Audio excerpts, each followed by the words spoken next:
There's some water in the...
We'd like to go ahead and begin our City Council work session. We have present at this time, we have Council Member Brittany Bills, Kim Radella, Tim Ball, and on the phone we have Sarah Peterson. We are anticipating we will have Scott Smith join us here shortly. Just want to remind the council we'd like to have a hard stop date time tonight by 10 p.m. So if it comes up on discussion at 10, the mics will be turned off. Okay, at this time we're here for a work session to go through some financial issues. I believe we have, is it the first presentation will be Tyler? That's correct. And I think Tyler's given you a worksheet in front of you. Yep. Thank you, Mayor and Council. Good to be with you this evening. As the Mayor mentioned, there is a handout, one page, there is one sheet, excuse me. It's printed on both sides, so don't forget to look at the back as well. We'll walk through that in detail together here shortly. But our purpose this evening is to review, in general, our current fiscal year, and particularly some expenditures that staff has held off on to this point. Then take a look at our fund balances and understand where those are coming from, the inflow and outflow. And then Andy will provide an update on construction costs, the current projects and upcoming construction projects. So by way of review, we identified here in the first quarter a need in the general fund for expenses that were understated initially in the budget as it pertains to Highland's assessment to Lone Peak Fire District. So staff reviewed revenue projections and immediately identified some contingencies in the event it was necessary to cut elsewhere, particularly expenses to postpone. You see on that screen there some of those main expenses there that we had postponed, including some public works equipment, general plan update, and then allocations to the trees and playground in the general fund. Wait, so that 904 is the Lone Peak. So that was our, when you say the general fund need, that was the whole ARPA Lone Peak thing. Okay. Correct. Just making sure. No, I'm sorry, Dan. So the 904, 988 that you have up here, what's that? That was the amount that we had to correct the budget. So that amounts to about half the assessment. Okay. And then how we corrected the budget was these other items that come to be $495. I'll show you on the next slide how we corrected it. This is, these are second and third level contingencies that we had identified if other opportunities didn't come to pass.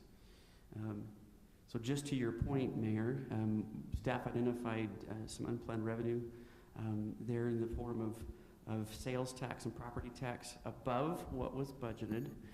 in fiscal year '21. That was even above and beyond what had been modified in the mid-year adjustments. Tyler? Yes. You said second and third round or rate or level contingencies. So would the first round be the first things to go, the least that will be categorized as important? Yeah, and in this case, it was actually additional revenue. So our hope was, and it came to fruition, that revenue came in above what was budgeted and was able to cover that. That's what I'm referring to as first tier. Okay. And then, So the most important things are first tier, and then, okay. Right. All right, thanks. yeah. So in addition to sales and property tax that came in over budget for last fiscal year, there was also a budgeted surplus of $248,000, and then sales tax, we increased, you'll recall in January, council increased the budget and the projection of sales tax from just over $3 million to $3.3 million, so an additional $300,000. In addition, following last week's council meeting, where the decision was made to pull the funds for the playground from the capital fund, that also then frees up $150,000 that previously was coming from the general fund. So out of that, for that roughly $905,000 need, those items, there amount to almost $1.1 million there. Initially, we had, earlier, a few months ago, we had, earlier projections were pegging us right at about $918,000. And in terms of the general fund, $18,000 is very, very thin. So we're pleased to see a little more of a margin there. So with that, the question for discussion on this part of our presentation this evening is particular to these items. They are included in the budget, and these are not using any of that $1.1 million that was already, these were already included in the budget, so we'll still see net revenue after this. The question for the council is if you'd like us to move forward with these expenses. And it's not an all or nothing package, too, certainly. Wait, the allocation of playground, the 150, we already took that out of capital though, so that's off there. Right. So that's one item that we would not want to move forward with because we've already taken care of it. Correct. Does that mean, so the 150 came out of the Parks Capital Fund, correct? That's correct. What we approved last week came out of the Parks Capital Fund. That's correct. So does anyone see a reason to keep the 150 in there for playground for this year's budget? No, I guess I'm just confused. Why did we take it out of Parks Capital Fund if we knew that we had additional revenue coming in that could have covered it? If you remember in the motion, we were talking about it was easier to move funds around in the general fund versus in the Parks Capital Fund. So at the end of the year, we can move it back Because to we the can capital. move any of this money around. Oh, yeah. I think that's what the conversation I heard, right? The other reason was looking at our projected revenue over expenses, including this that you see on the screen. Yeah. We're about $13,000, and that's a little tight. So by pulling it out of the capital, that frees up, in theory, $150,000 more to give us some more Wiggle. wiggle room, or a little more. What's the word I want? Contingency. Yeah, contingency for things that are coming up. Okay. So 150 for trees, 75 general plan, 120 for skid steer. Skid steer or a Jacobson mower.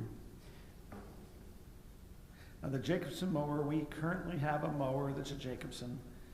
Is it, we don't currently have a skid steer, correct? We do. We have a skid- This was a replacement skid steer for the one that we have, but we don't have the one with the tracks. That was the plan. Oh, the tracks for the cemetery. For streets and cemetery. But collectively, this 120 isn't enough to get both of them. And so what we were proposing, if you were okay going forward, is that we would, because the Jacobson on its own is 120 now, the prices are going up, and so we would get the Jacobson this year and then look towards the skid steer next year is what we were thinking. This is all assuming that when we put in our order, we can actually get it in this year. But we have to do our best, right? Some of the products, we're ordering them now, and they're saying, oh, great, they'll be to you in 6 months if you're lucky, or that's how it's going generally in purchasing. Can you just clarify that? You're saying not get both, just one now? Yeah, there's not enough money for both. And so we need to pick between the two, and it's approximately 120,000.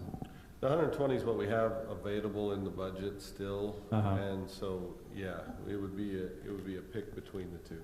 Yeah. It sounds like at one time, for 120, we could have got both. Well, it's a little more complicated. There was about 160 in the budget, but then the plow trucks came over, came over about $20,000 over, so, and then we were a little bit short, and prices had gone up since we ordered, and so generally we found ourselves short to get both. So can you give us an approximate estimate about what each costs now? Yeah, the Jacobson is about 124, 125-ish. Okay. It's the low 120s. And the skid steer is about 80. Now, out of these two, where are we at in the need? We have currently a Jacobson mower that we use in our parks. We have a couple, and Oh, you have a couple of them. and they're aging. Well, we do have we two use of them. two of them. Yeah, we use two of them, and they're aging, and so this was a replacement for one to, keep them on the road, so to speak. So what's the plan to do with the one that's aging, and what's the value of that? We would surplus it, most likely, unless we decided that we need to keep it for parts, because one thing that's going on to us right now is even to order parts for things, we're having a delay. So we'll probably have to take a real hard look at it and say, do we just keep that third one for, stealing parts off until we can get parts again? But yeah, in principle, we would surplus it and, get the revenue from the surplus, but. How old are the current ones?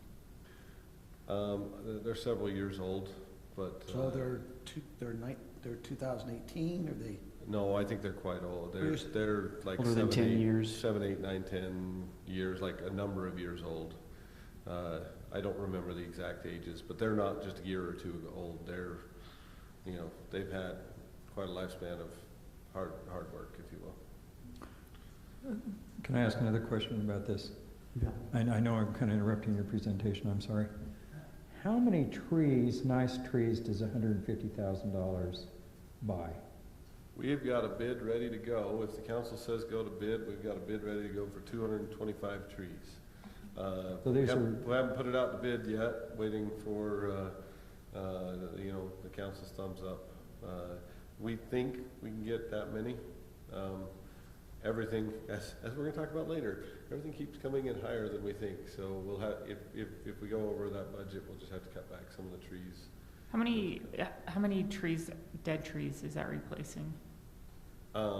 It's mostly replacements, I think. Dead trees.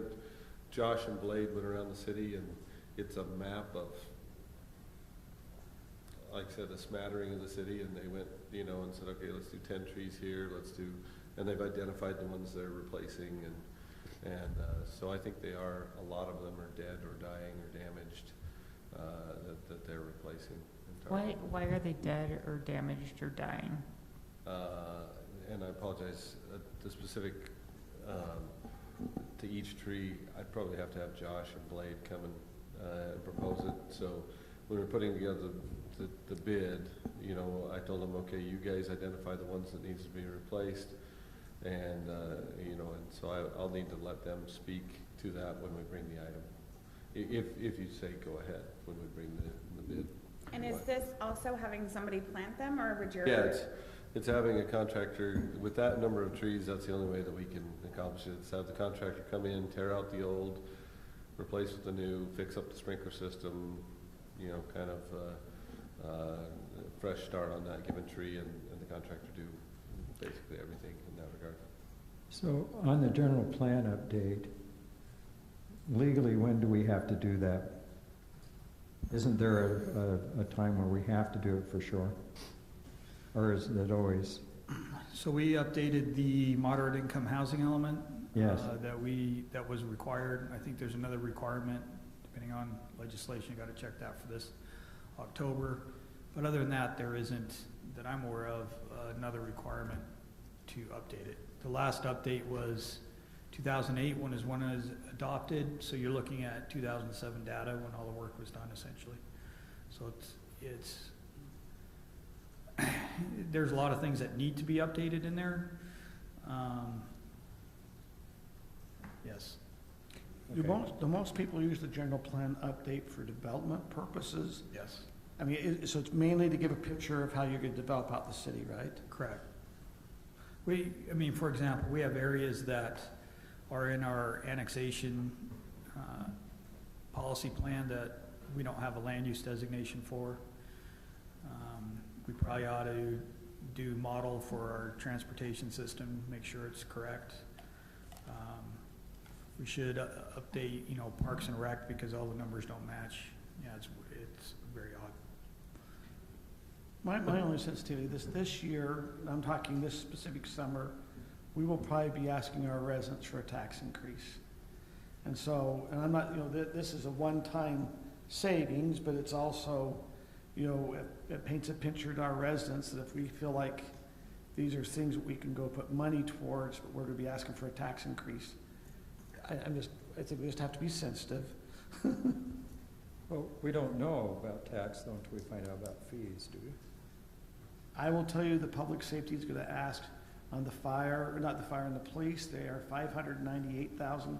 That's for the total for Lone Peak Public Safety. Or Highland?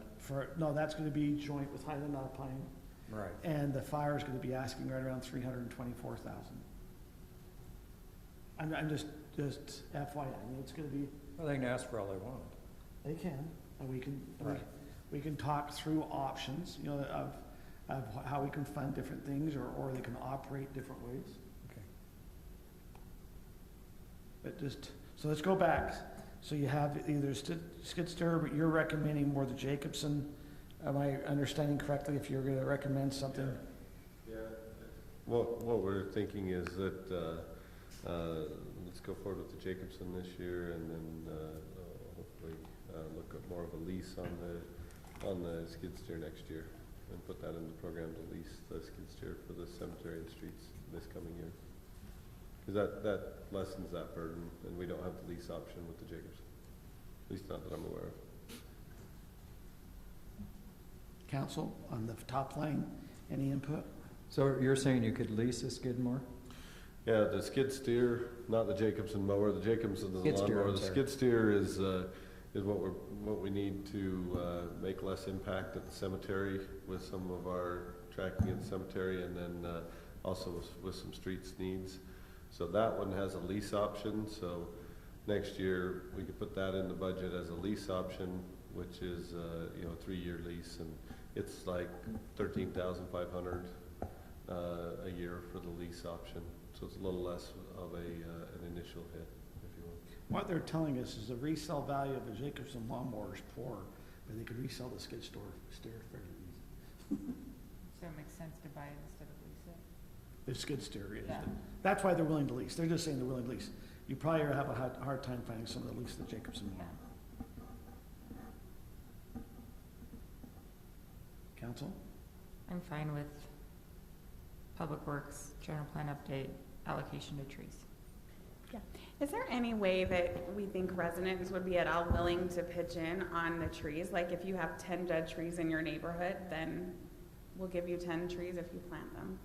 I just feel like residents are always saying they want to help. I know that's kind of a hassle to manage, but Let me ask you, like you asked the question, Kim, why are some of the trees dying?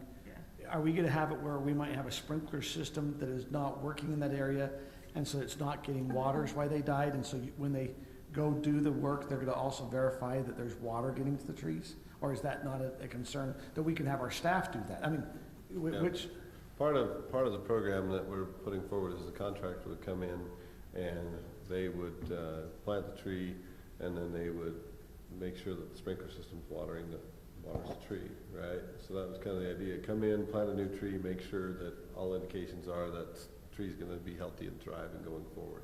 So while they're there, they're checking, and if there's a sprinkler head that's right there that should have watered the tree, say like a bubbler head or something, and that's not working, then they fix the bubbler head while they're there. So, because it seems pointless, like what you're alluding to go in and spend all this money to plant this new tree and then leave it so that no water hits it and it dies again. Could we now let's look at what Brittany's bringing up, having some residents say, hey, these neighborhoods you take 10 trees and plant them. Could we then have staff go through to verify that water's hitting those trees? I mean, the opposite could happen. I don't think that'd be a problem. It'd take a look, because when they'll be planting these trees is the spring, and that's when we're firing up everything and finding all the stuff that broke over the winter and everything, so it might stretch out a little bit longer, but as Brittany had alluded to, possibly what we do is we say, okay,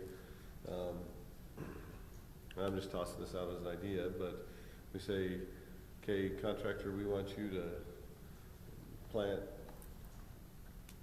175 trees. I don't know, I'm pulling out a number of them. And then we want, and then we just buy directly, 50 trees or something and put the word out there that, because I know we have the Arbor Day where we sell the trees and everything, but that's for people's yards. This would be more, hey, we've got 50 trees that we're seeking volunteers to plant or something. I don't know how to really orchestrate that effort. I think it'd be something that, we'd have to, I think the parks would want to at least know which trees the people are gonna go and replace and everything, so it need to be a little bit of a coordinated effort, so I'm hesitant to put it out there and say, hey, we wanna do all 200 that way, because that's a fair amount to manage, but at the same time, we might be able to get some value out of that, out of people being willing to help. I think it's an interesting idea. How much money do you think we would save doing that, though? Just one point, Yeah. Andy, you're probably not aware of this because we haven't done it in a couple of years. We actually have done a tree planting project as a part of Arbor Day. But we haven't for a couple of years because of COVID. And it is absolutely, usually we have, so Josh works with a Boy Scout who's trying to do an Eagle Scout project to organize some volunteers to get there. It is still a significant, you need a lot of staff involvement because the caliber of trees we're buying, right, it's a really big hole that most people aren't willing to dig themselves, right? So I think they get out some equipment to get that done. But I mean, so we've done it in the past, but we've selected the location, right, where we've said we need to go plant trees in X, Y, and Z. So, yeah. Aaron makes a good point that a lot of these trees that we're buying are the 2-inch caliper,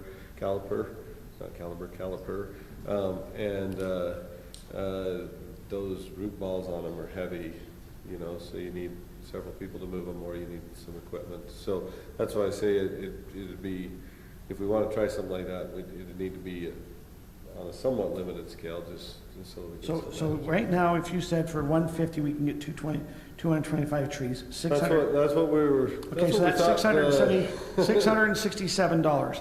How much do you think the tree would cost the city unplanted where we go buy it for Arbor Day? If we were buying a group of trees, how much do you estimate the tree is worth? 225, 400, what? Yeah, the trees probably, if we bought them direct from the nursery, we're probably, 150, maybe 200 for the tree. So we're paying $467 for someone to plant the tree and to fix the sprinklers.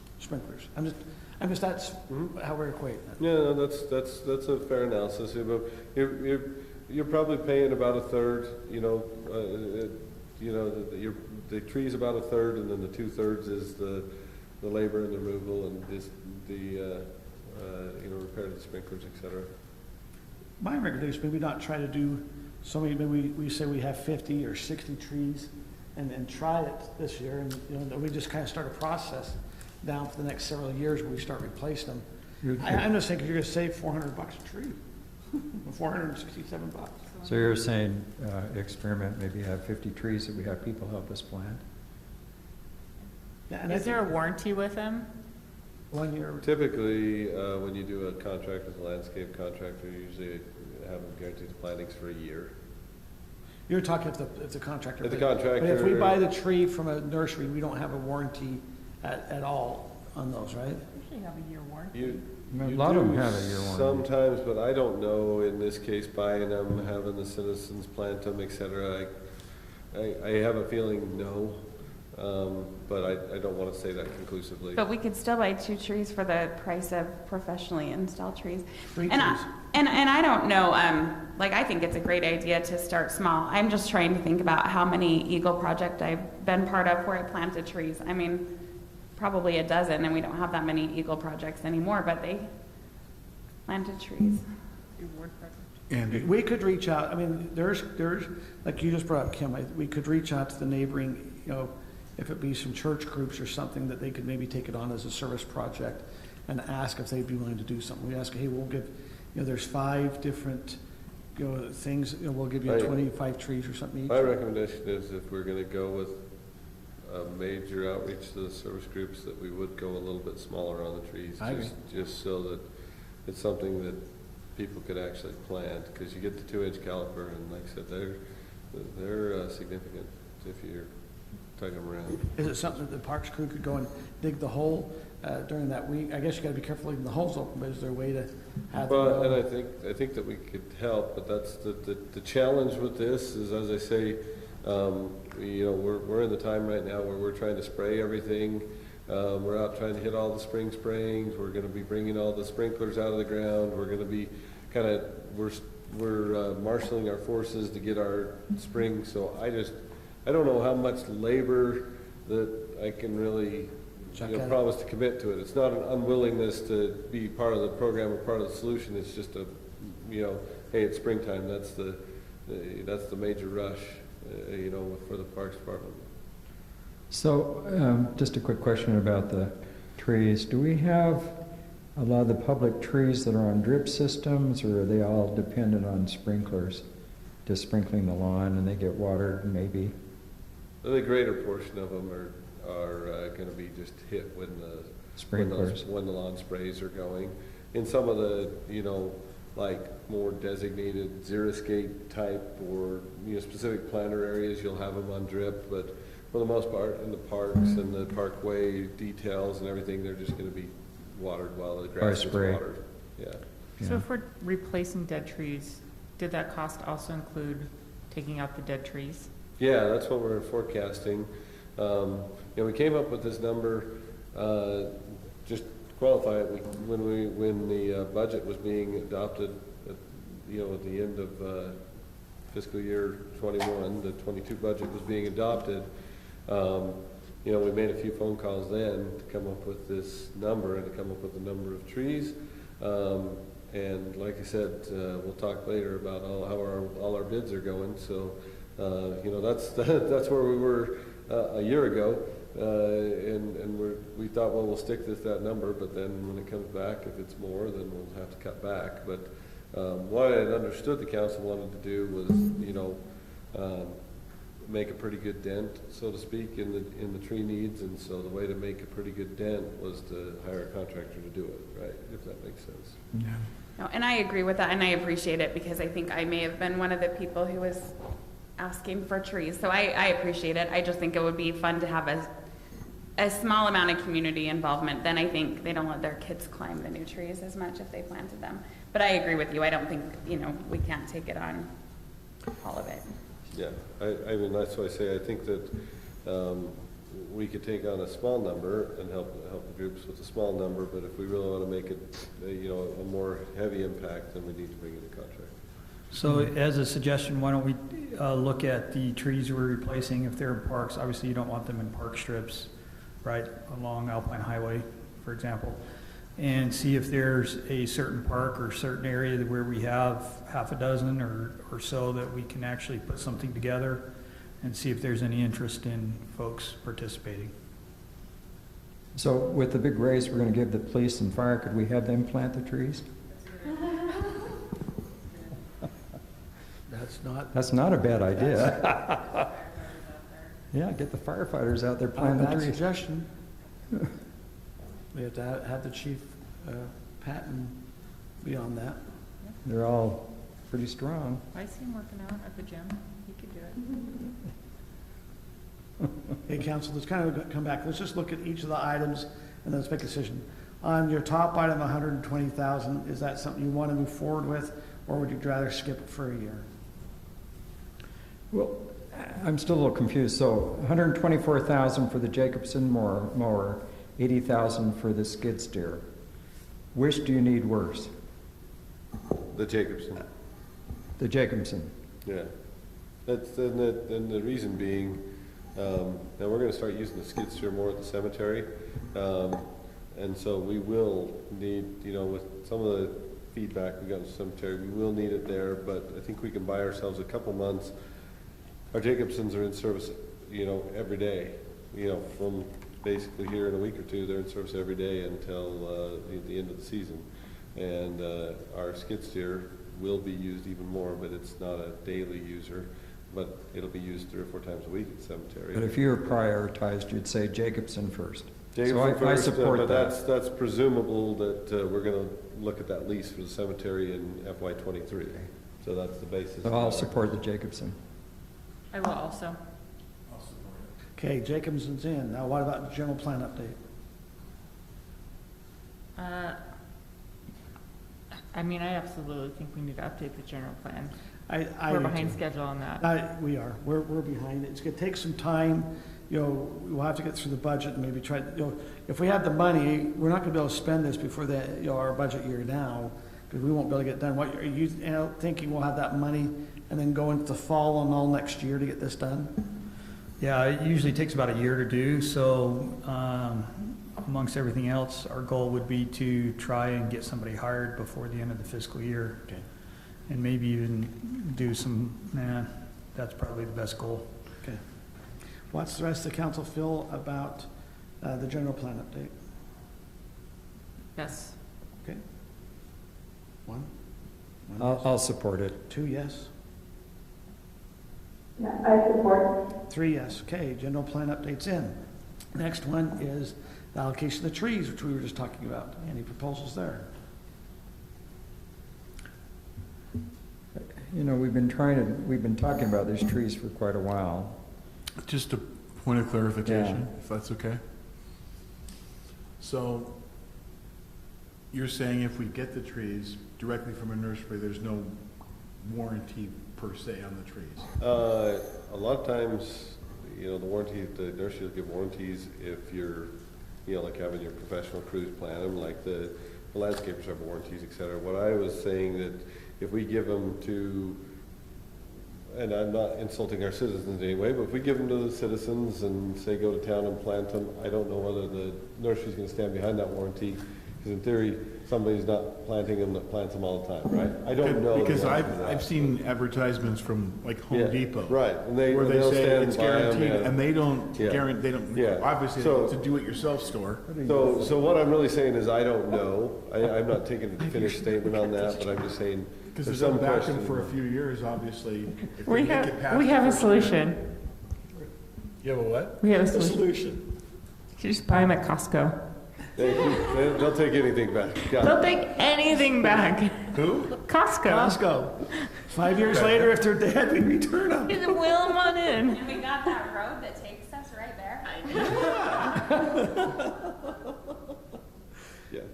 Yeah, Maybe a suggestion on the trees I is don't maybe know. we try a small number see if we can get some residents to do it, and then maybe we take a small I'm not number saying and we have can't, I'm just saying others, and that I way, don't know. we don't overwhelm our staff, but we also are getting other trees planted professionally.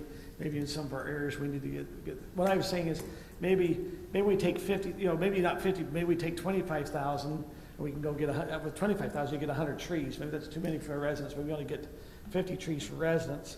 And then you go maybe you buy 50 trees or 100 trees and have them done professionally.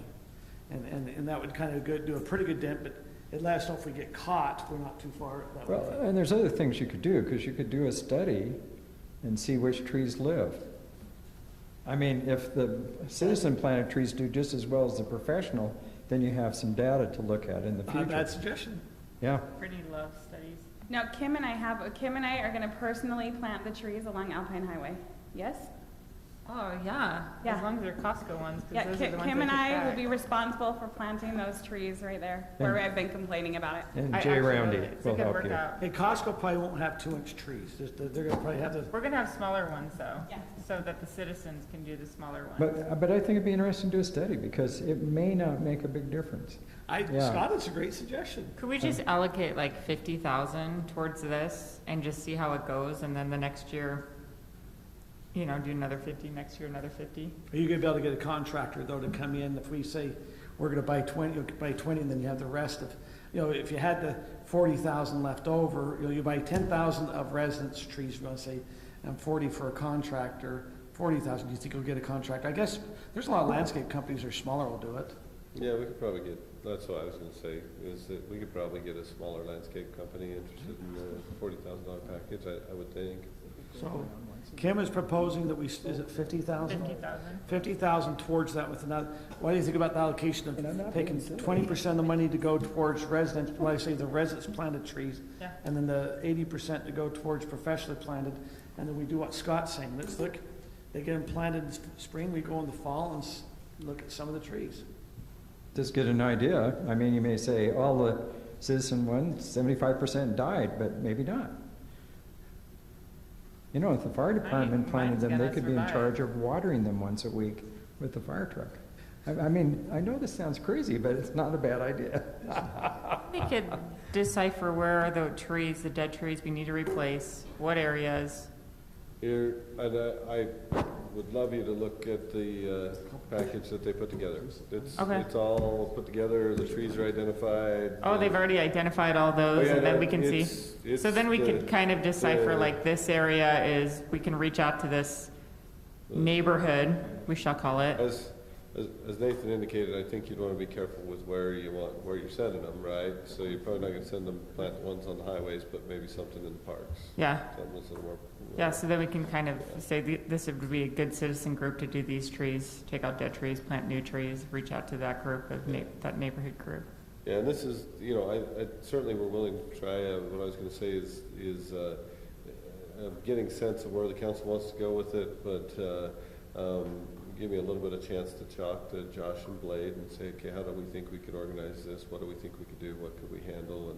And maybe fine tune and right size to what we can handle and accommodate to, because it is, even though, the residents will be doing some of the labor, it is still gonna take Yeah. staff time and involvement and organization and other things, but. Anyway, so the proposal is $50,000 towards trees. Anyone else support that, or have a different feeling? I'll support it. Okay, anyone else? Okay, there's your three. Okay, so we have $100,000 savings in allocation of trees. The playground, 150, we've already taken that out of the parks budget. So, okay. Great. So we're keeping 345,000, basically. Right? 345. Or 295 495 minus 250. Right? Basically, Well, okay, 45. because we did this Jacobson. Savings, which we should have about 250 out of this category here. 245. 245. Where did you save the 245? I'm sorry. So thought 150 we put- didn't do, and then 100,000 245. is for, so that's 250 minus 250 it's minus 495. 495 minus 250 is 245. Okay, I'm really being dense here. Okay, if you take the 495 Yeah. and you take the 100,000 we saved in the trees, makes it the 395. Oh, I didn't know we saved 100,000. And we're only, the allocation was 50,000 for the trees. Oh, okay, I didn't understand that. You still okay with seconding or supporting the motion? Well, how many trees does 50,000? If we put 20% towards, $200, you have 10,000, got 50 trees for the residents, and then you got maybe 100 trees for the, Probably more like 50 trees for the. Okay, I'll support that. I just didn't understand that we dropped to 50,000 on that. Okay. so 50, so you're at 395, we've saved the 150. The playground, we've already spent it, it's just it came out of a different fund. Those 295. Yeah, I understand. I just didn't know how much we'd saved out of the trees. Okay. Great, thank you.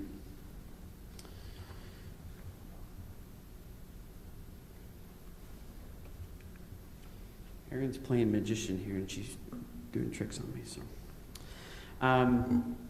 So now, answering the question of where do the funds and the fund balances come from, right? And related questions of, we had a transfer that was possible and necessary at the end of fiscal year 21 following the audit, $625,000 that went to the Parks Fund.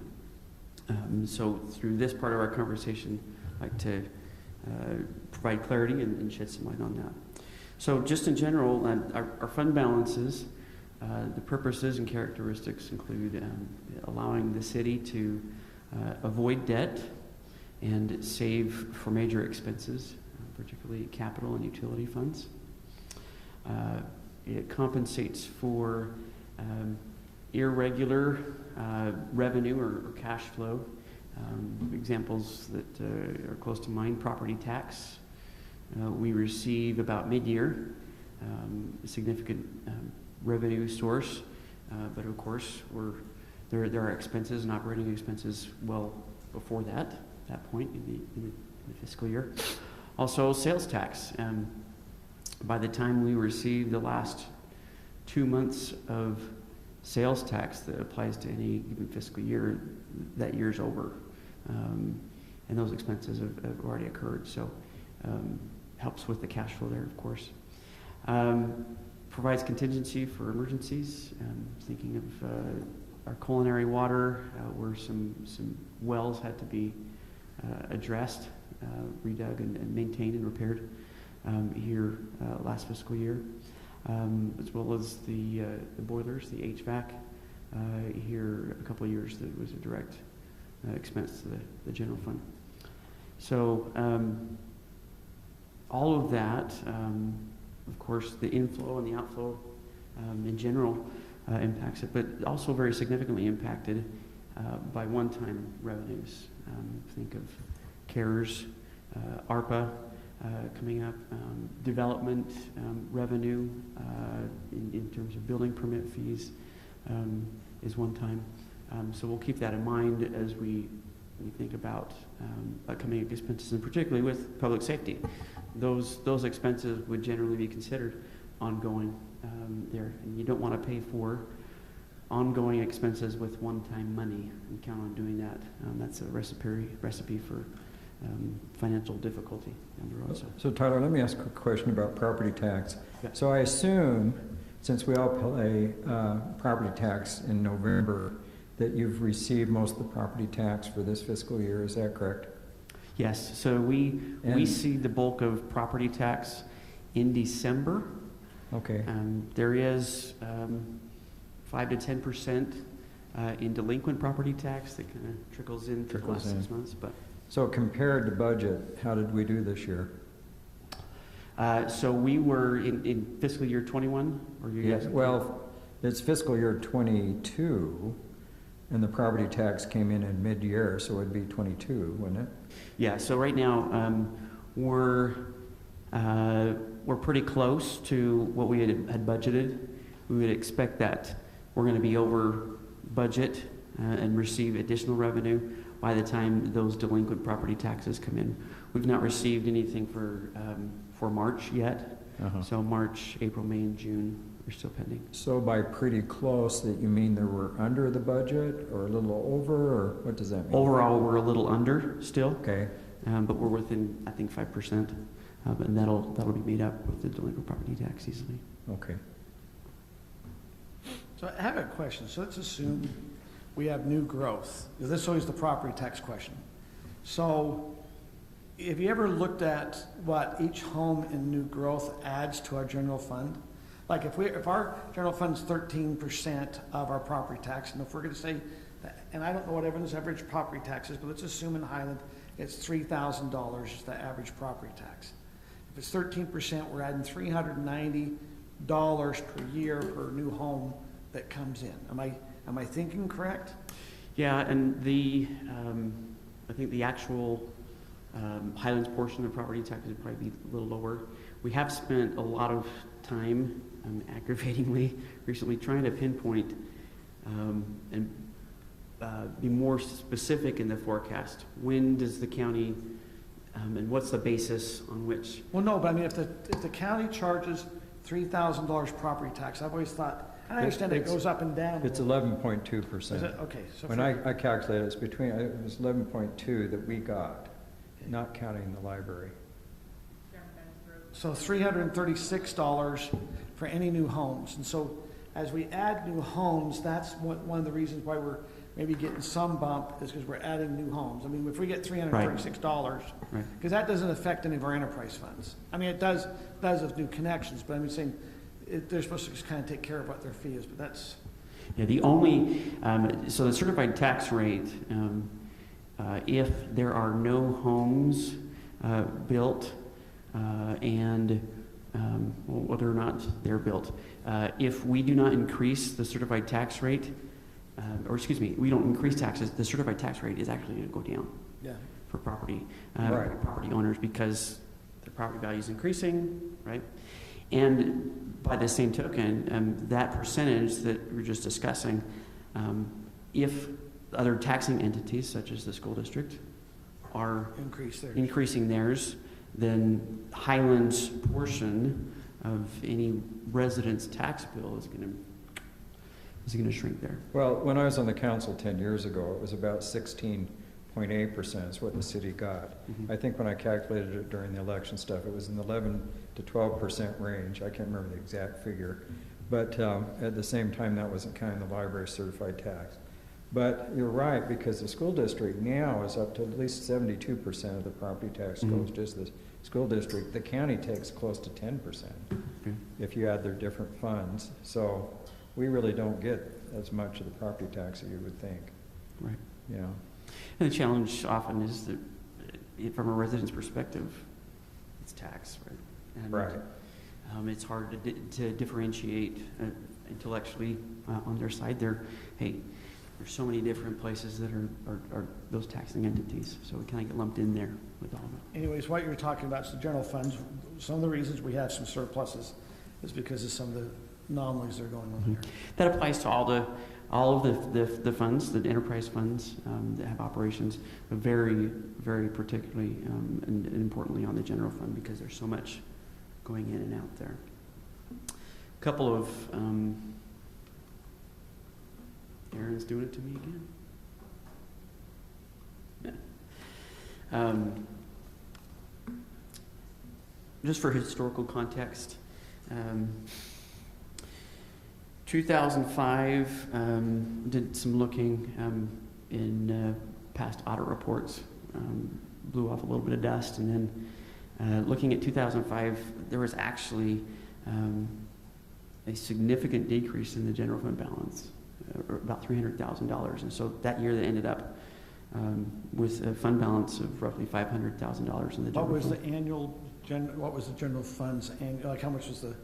That represented about 10%, We were roughly. doing about $5 million. Right. I think so. That's I'll have about to right. double check that.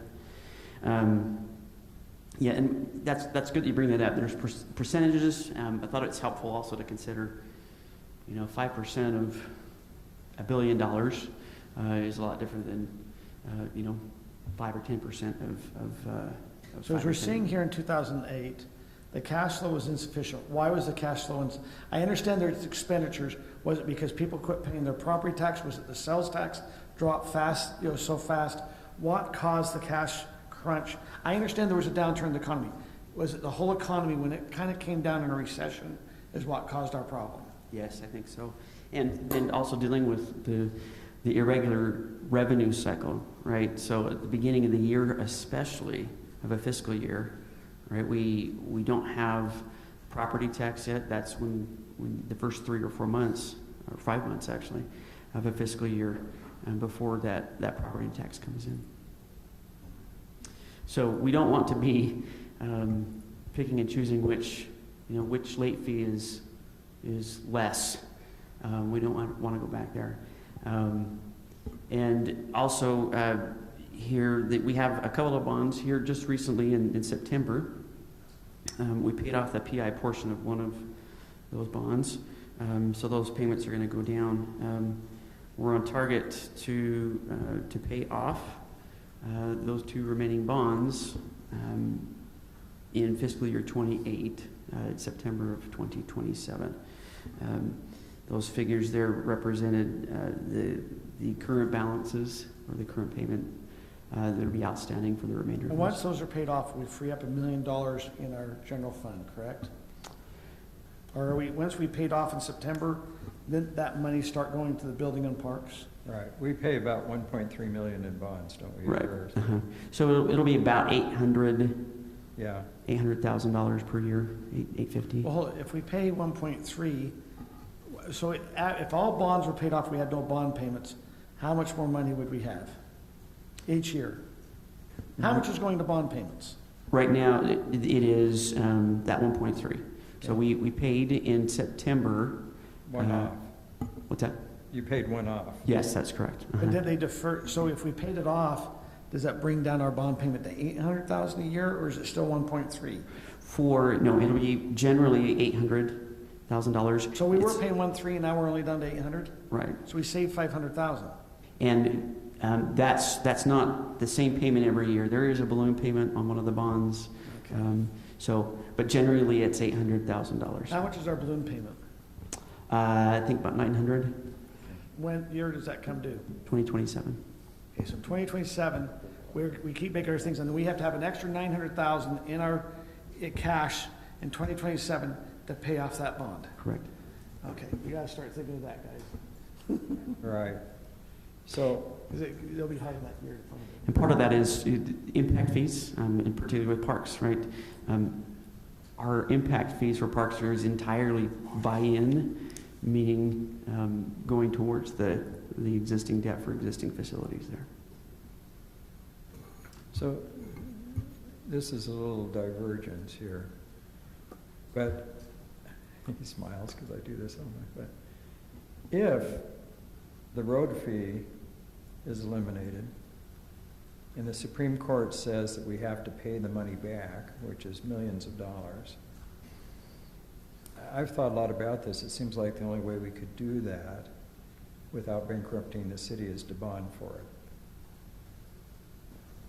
Are we going to talk about that tonight? Because that's a big elephant in the room. So, If we had to pay back, yeah, and I don't know if we'll have to pay it back. I mean, well, I know, understand- none of we us don't know know. that, We but don't yeah. know. And I know that you kind of diverged a little bit, we've been trying to, I've been trying to talk with Rob, each attorney will give us a different opinion. Yeah, And that's where the risk is. We don't. 'cause we you're don't gonna- know. Yeah, and because we were not, now, if we were Pleasant Grove and we'd already had a court order, I think we have a bigger risk than if we have from what we've been hearing, than having a court order now, if it came in and then we need to stop. And that might be, what my understanding is, talking just with Rob Patterson, our attorney, even if a court order came in against Pleasant Grove, that doesn't mean we have to stop, but if someone sued us, we would. Okay, Does that make sense? so we have some, You've been Contingency. in there with us, Nathan, am I talking correct? And I wish Rob was here to kind of back that up. No, you are correct. okay, well, that's helpful. I've just been thinking about when you said bonds. No, but it is listen, we can never say there's not a risk there. There is some risk. Okay. Thanks for looking into it. Okay, sorry, Tyler. Not at all. I just kind of worry about some of these things. I appreciate worrying about it. A lot of moving pieces, and that certainly is Yeah. a significant one. That's a problem. So, you're now referring specifically to the document in front of you, and Sarah, just before the meeting, emailed a copy for your reference as well. Do you have that in front of you?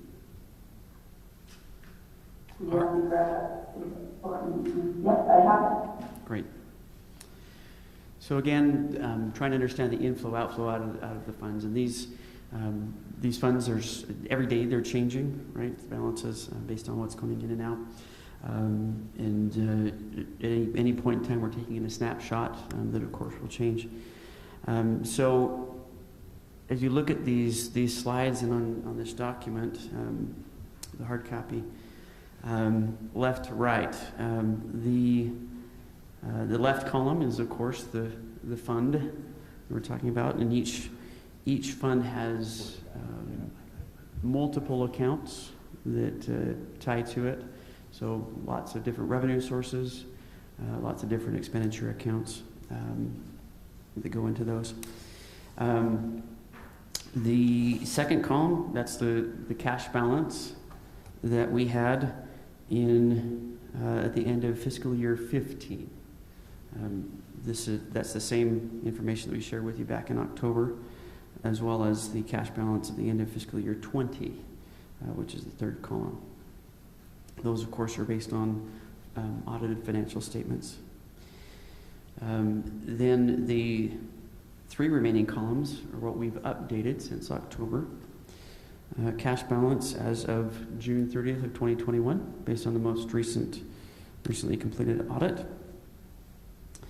The increase or decrease from fiscal year 20 to 21, so that's all based on activity in fiscal year 21.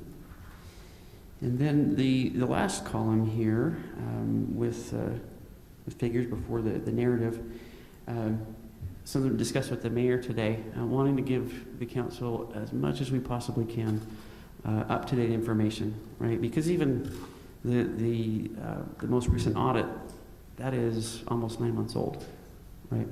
And a lot's happened since then. So this last column, we have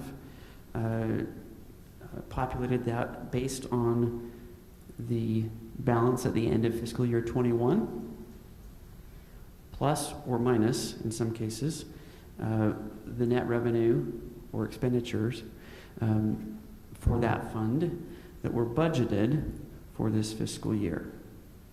Okay? So as we walk through that, looking at your sheet there for the general fund, fiscal year 20 ended at roughly 2.7, and then in fiscal year 21, ended with a balance of 400, almost 4.1 million. Now, that is after the transfer of 625. So the big question is where did that windfall, or where did that addition to the general fund balance come from? Referring to that, the sheet, we, of course, saw property tax, $84,000 above what was budgeted. Sales tax, $307. Building permits, which are, again, one-time revenue, that's significantly above budget. And then a portion of our CARES allocation, those are funds received in 2020, right, to differentiate between CARES and ARPA. Roughly $500,000 was accounted for in fiscal year 21. Another important piece, talking with the mayor, these figures, again, they're based on what was budgeted.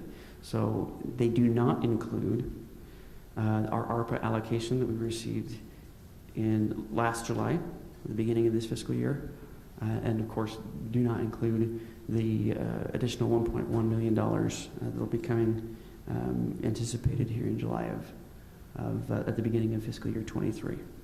Okay. Those items there that I've outlined are the major sources of the fund balance change. Obviously, lots and lots of accounts going in and out of that, but those are the ones that were most significant. Any questions there with regard to the general fund? Yes. Great. Okay, so I just want to get this right. That 1.4 million, that is basically 84 plus 307 plus 457 plus 543, right? Those are the major ones. Okay. So there's a lot of other pieces. It was about 1.39. Uh-huh. And So- then the FY 2022 estimated ended balance, that does not include any ARPA funds. Correct.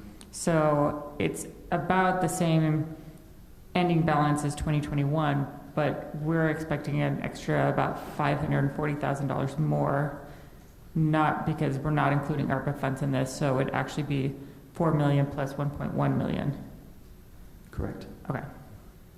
And so that extra about 540,000, is that just from sales and property tax and permits as well? No, there's quite a, like I say, quite a few pieces. Okay. Not any one account to point at that really is that significant. Their expenses were a big piece of that, savings. And one account in particular, salt for Okay. snow. That's one of those things that Yeah, so it's we- just all moving pieces there, Yeah. saves, and, okay. we have to budget as if, we're having at least an average, if not heavy year. And then if we have a year like we've had recently, where we haven't had the need, then of course there's going to be savings. But we don't want to be behind an 8 ball if we undershoot that snow removal. Great question. Open space, as you know, the open space is dependent on, in part, funding from the general fund. So we wouldn't expect that balance to grow tremendously, but the balance that is in there currently came from the sale of property. Yeah, and I actually estimate that to be quite a bit higher, because I've been signing a lot of the purchase contracts that we did last year, which are just starting to come in. So I would guesstimate that's at least another 50,000, if not, to be honest, 75,000, 100,000 more. Yeah, and we haven't budgeted, we didn't include. It's unknown, but the money should start coming in, because there's been a lot of purchase agreements signed in the last month or two. Yep. Yeah, Kelly's been working hard on that. Any questions as far as open space? Good. Library ended fiscal year 20 at about $38,000 balance. Cash balance there at the end of 21, about 56. And based on the current budget, we anticipate that to be pretty close to that as well at 59. In fiscal year 21, the additional revenue came in the form of property tax, an extra $19,000, and fees, various sources there, $13,000. So generally view that balance there, of course, just like general fund or either fund, and especially where they are so heavily dependent on property tax. That is the primary source for the library. That reserve balance or that cash balance allows for operation throughout the year. Any questions on library? We're over here diverging again. What's our bond rating? We're not rated by the bond rating agencies, Okay, like Fitch and right. Yeah, whatnot. we've been trying to find that. Yeah. It's got to be good, though. We're almost bond debt free. Right, and just looking at the trend, we were able to refund. That's where the PI bond was combined with another one, and save the city significant. I mean, 6 figures over the course of the remaining term. That would not have been possible if there wasn't a favorable outlook for Highland. Right. But we're not rated. Correct. Okay. No wonder we couldn't find it. Okay. The next 2 funds that we've highlighted in yellow, these are funds that had a more significant purpose back a few years ago, but that need is winding down. So with Northwest Annexation, those funds, we're not going to see any other activity other than interest coming in there. So where did those funds come from, and what were the residents that paid, and what were they told about them? I'm talking specifically about the Northwest Annexation. So the Northwest Annexation, when they started development up in the northwest area, Beacon Hills, Highland Hills, so forth, they adopted a specific impact fees for that area to do the infrastructure. That's what they're for. When we Did the impact fee update, the first one a few years ago, we combined all the fees into one. That's what it is. They're not paying separate, even though there might, I mean, it does cost the city more to service that area, specifically with the PI. But here's one thing as a council, this was money that was taken up in that area up in the Beacon, is it just specifically Beacon Hills? No, it's all of northwest area. But I'm just gonna talk through, it could be, we've talked about some improvements in the Beacon Hills Park. That, Yes. that maybe we look at finishing the trail so it actually gets out to the sidewalk. Maybe we put a pavilion in there, or, Jump in, I mean, some of that's going to be, water, some of that's gonna be sewer, some of that's gonna be storm drain. I mean, it has to go back to certain enterprise funds, is that where it has to go? Yep. Is there any that we know that doesn't have to go there? There was a park one, but I don't remember if it was citywide. I'm or just saying, I think we just gotta Northwest. be fair, Yes. with all up there, if there's park money, we gotta look And to I see what agree. we do up in that area. I So, agree. but what I hear you saying, to see if I understand this correct, that this money is going back to the enterprise funds, but couldn't those enterprise funds then help pay for some improvements we need to do up there? Possibly. I mean, that's what you were talking about, Nathan, right? And those projects have been done, so it's a reimbursement. Good. Uh-huh. So I think it'd be Those fair to funds. keep that money up in that area if there's projects that need to be done. I'm just saying we could look at that as that money comes back in, because that's where it was charged from. Not that it's necessarily. Yeah, I'd support that, Does that if make that's a sense? possibility. So, Yeah, we can look, at maybe as you're coming out to see what's the park stuff, there's some, there's just some things, that's a bigger park for us that still has some amenities that maybe would be nice to have up in that area for the residents. Used most of it for Beacon Hills Park, if I recall Yeah. correctly. right. So, okay, then you have the town center exaction. Yep, and similarly, so this is developers that help with development primarily in this area, and some public infrastructure. So there were a number of individuals, entities to whom balances were owed. Those have been whittled down. Now there's just over $100,000 owed to a couple, just two individuals. So once those are paid, that'll leave almost $300,000 then that could be transferred to. Where's that supposed to go back to? Is it supposed to go to enterprise? Capital funds would be appropriate. So we can look, I mean, this, now just being very open about the town center, they're in a little closer area.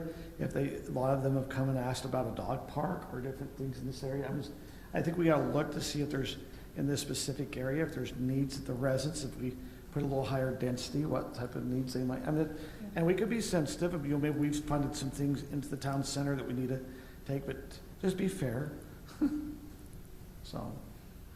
So that, how much money would we have there then? About 300,000? About 300,000? Now, there was a letter from WPI that was between me and Nathan about what their balance was as they're doing this new project. Did this numbers take into account that email, how they were doing their accounting? No, because we haven't done that, transaction yet. Are you talking the transaction with the road? No, the transaction for the reimbursement that they're requesting, we haven't done that yet, so it wouldn't be in these numbers. So, you made some suggestions, where would you put a dog park? Well, we can see how things feather out on some property around here Oh, and see how that feathers out. well, that triangular piece of property? Okay, that makes sense. Okay. So, Great. Next group here are utilities that you have in green. So our sewer fund, we had, just about 4.2 at the end of fiscal year 20. Very, very little change. In 21, spent just about as much as we brought in. Anticipating, based on what was included in the 22 budget, that balance would be spent down by the end of the current fiscal year to about 2.9. Pressurized irrigation, ended fiscal year 20 at roughly 3.5, increased to 3.9 by the end of 21. And what contributed to that, capital projects that were budgeted at $2.2 million, just due to timing of when construction completes, the expenses were significantly less in that fiscal year. So going back to the sewer, just a quick question. Mm-hmm. So I assume the reason we've decreased at least $1 million here is we've lined a lot of the sewer lines. That took some money. Victorville, I'm sure that comes out of there. And what other sewer projects? I mean, we've got the pending one, but... Yeah, I was gonna say, if you don't mind, we'll defer that question until You're going a to few bring that minutes, up. and we're gonna talk in depth about sewer. And I've got a breakdown of that. You've got a breakdown of all that we've spent. I mean, because there's $1 million Relative gone to there. construction projects. Okay, great. So that's yet to come tonight. And Victorview Sewer, they're gonna be placing a 184-foot pipe across the gully, hopefully tomorrow morning. That's exciting. If anyone wants to be there at 8 a.m. to see them. Really? Yes. I do. I had they were supposed to do it today. Nathan was there, I had my drone, I tested it, we got it all up. I was waiting for the lift and kind of had, Tavis was there. Everyone was there waiting for this great event to happen. And then it got too windy. It was about 10:30, 11 o'clock this morning. It got too windy and we're going, guess they're on till 8 a.m. So it's pushed to 8 a.m. in the morning. It's a huge pipe. Anyway, that was a sidetrack. Andy was there too. We had the group there as well. It's big enough it can't be plugged up. No, this one's long. Okay. Great questions. As far as all of these utility accounts, the objective has been in direction from the council and previous councils to save up cash balances to then fund these projects. So it's perfectly anticipated that these balances will fluctuate, and in this case, in many cases, be paid down a little bit.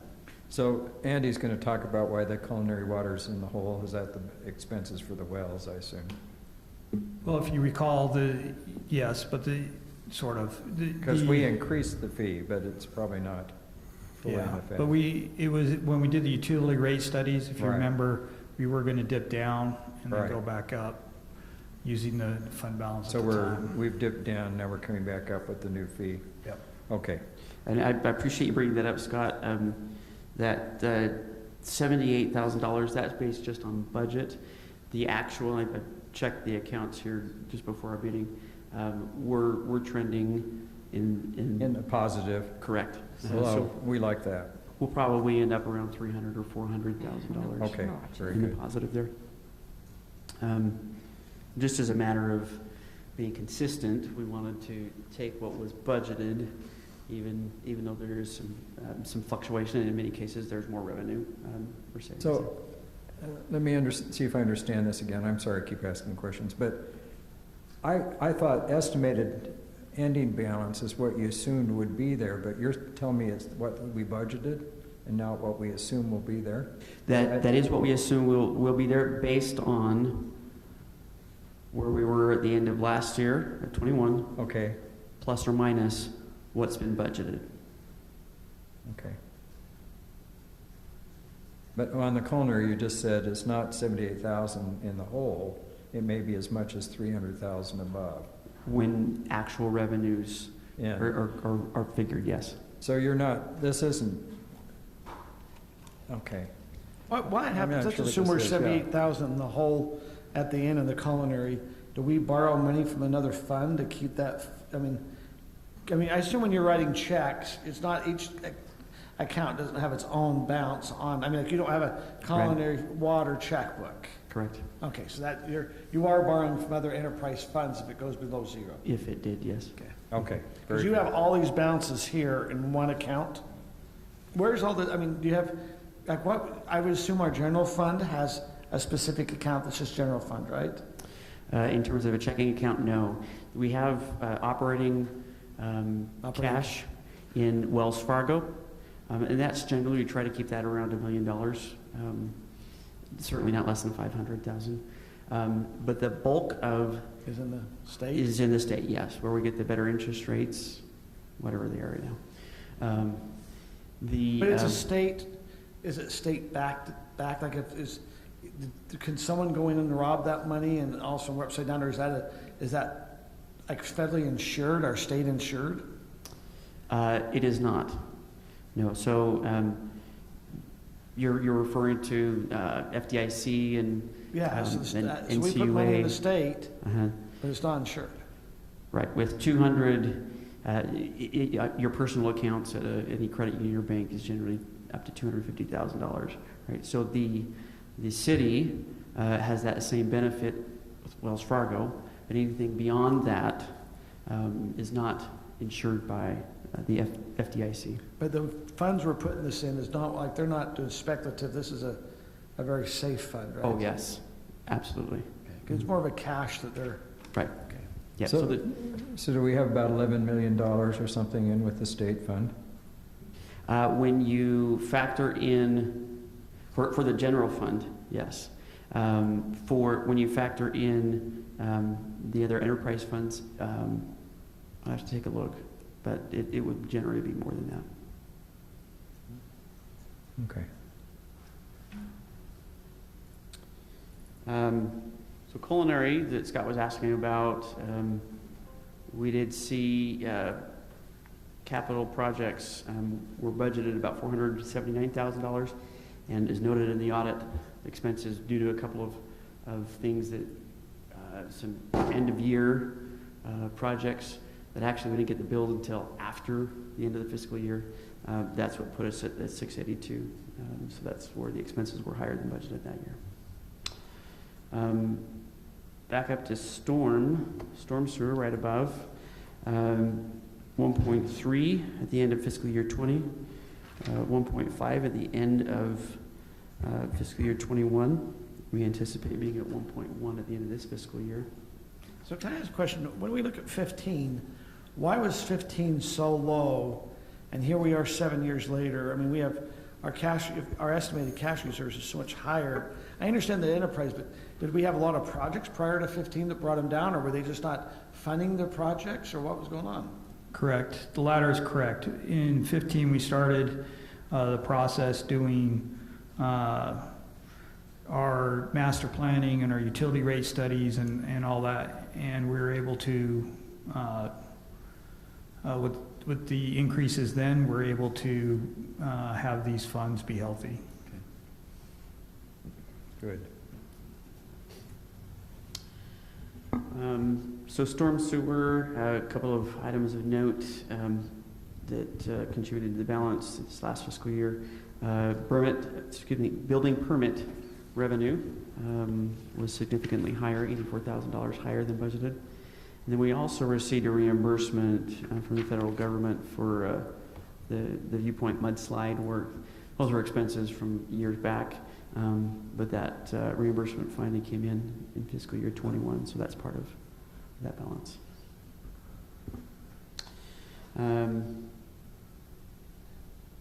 Utility transportation. So that is a newer fund. It did not exist in 15. Cash balance at the end of 20 was almost 2. Spent down a little bit to just under $1 million, and we anticipate that being roughly the same at the end of this fiscal year. Nathan points out accurately that we collect the money and then spend in the next fiscal year. So that's the purpose of that fund particularly is existing facilities and maintenance and repairs, reconstruction on stuff that already exists as opposed to constructing new facilities. Any questions on those utilities? These next accounts are intended to be passed through, at least at this moment. So what we see is ultimately going to pass through to another purpose. The Cemetery Perpetual Fund had a cash balance of roughly $14,000 end of fiscal year 20. Had 264 at the end of fiscal year 21. Now, right now, the balance in that fund is focused on paying back the general fund for the purchase of the land. So what we see in net revenue or balance at the end of one fiscal year then is budgeted as a transfer to the general fund to repay that in the next fiscal year. So that transfer will happen this year for the balances there at the end of 21. We anticipate the balance based on budget to be $77,000. Can tell you that as we saw last fiscal year, the lot sales are trending significantly higher than what was budgeted. So we would expect that balance and therefore the transfer next year to be even more than that $77,000. Not only lot sales, but our actual burials are also up. And we've had a little bit of concerns with during the winter, some damage that's happened at the cemetery, which staff has put together a plan on how to do the cemetery. So there might be some things coming forward to look at the cemetery. We're having problems as we start getting filled to be able to get up to some of the burial plots, and so we might have to look at other ways to move into the cemetery to be able to get there without damaging things. I would suggest the mayor's drum. That's gonna be tricky. Yeah, the burial, that'd be. We'll talk to Amazon about that. Or Costco. Kim, did you have a question? Okay. So that cemetery debt service, that is truly a pass-through. There's a couple different sources for those bond payments. Aggregate them, send them out. What comes in must go out. So that cash balance that we saw in 20 does not exist anymore. Was made as part of the payments for this year. We'd anticipate that to be at zero again at the end of the fiscal year. IT, Internal Service Fund, like so many things, IT costs continue to increase. Aaron's done a great job of keeping on top of that with our third-party service provider. So we actually saw at the end of fiscal year 20 about $15,000 in the account. Then due to costs of increasing costs of IT and some needs, particularly security, that balance actually was just slightly below even. We would anticipate, based on budget, to be at that same spot at the end of this fiscal year. But we have increased assessments to each of the departments to reverse that and to build up enough to fund our needs, the IT needs in years to come. So that we're saving up a little bit each year and then using that as those expenses come up. Any questions on IT? Bonds, this Fund 70, these are development performance guarantees, and it's all refundable to property owners or developers. So when someone builds a sidewalk here in the city, we say you need to put that bond down to make sure that piece of infrastructure performs once it is inspected at the end of the year. And if we determine that it's in good shape, then that money goes back to the owner. So there is a balance there, but barring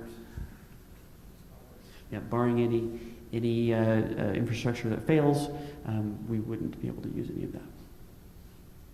So any questions on these pass-throughs?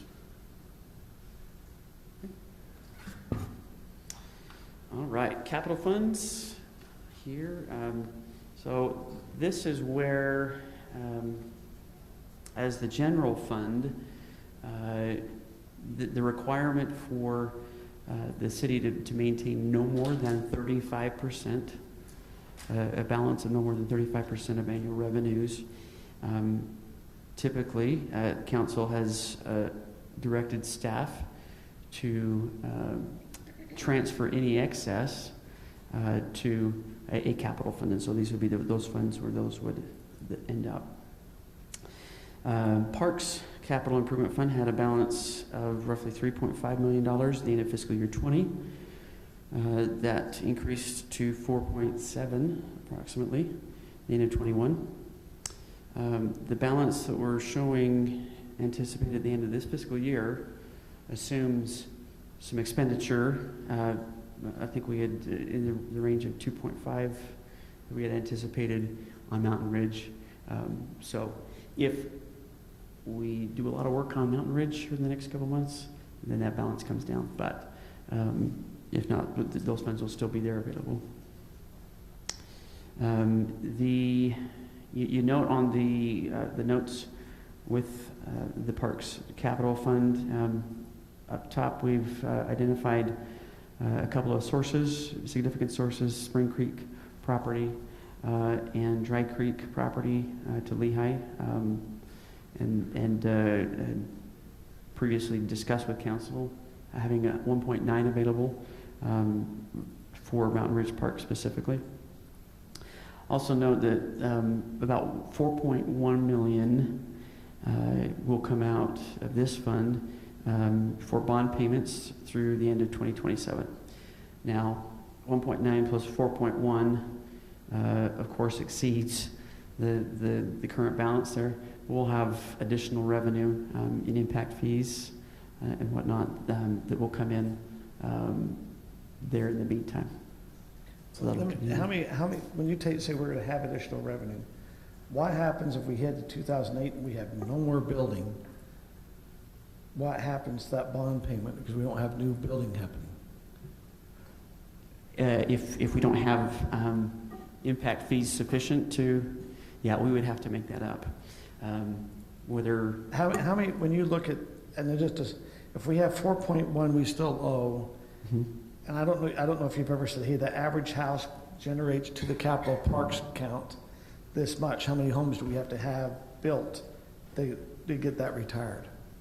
Does that make sense? Yeah. One can certainly look at that. The parks fee was increased, the impact fee in the most recent impact fee study. And again, all of those impact fees go entirely to The bond. To the bond. I'm just saying if that's only on new builds. If we don't have any new buildings, that's where we have a problem. Correct. We haven't seen that to be the case the last fiscal year and the current fiscal year. So with this revenue, we're making sure that because it's planned based on our build out, I mean, within that 5-year time frame, we're making sure that we're not spending that impact fee revenue, so we have those bonds covered. If during that next 5 years we have a recession and the building really slows down, we could And be it would come short. back to, we faced that a couple of years ago, Yeah. more than that, but where, 2008 when we weren't paying the bills.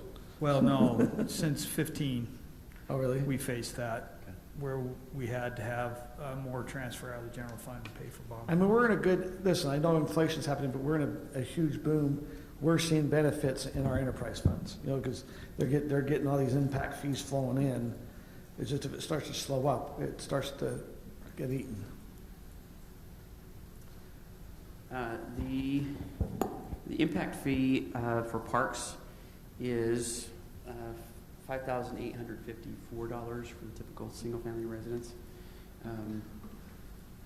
So every 20 or so properties that come online, that's another $100,000 there.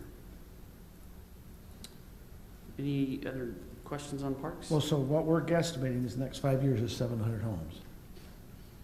I mean, if you're saying 5,854 needs to come in per house, and we have 4.1 million we've got to pay out, we're needing 700 homes. Okay. Right, I just want to make sure I'm thinking right. Good question.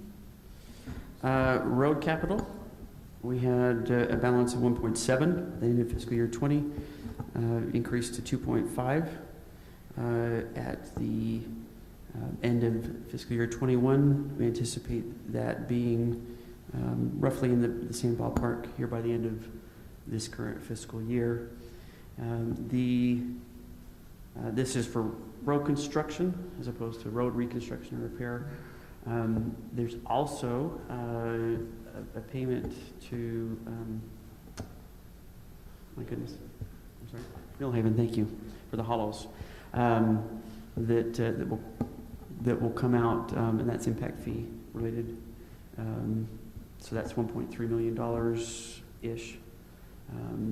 Those numbers are being finalized.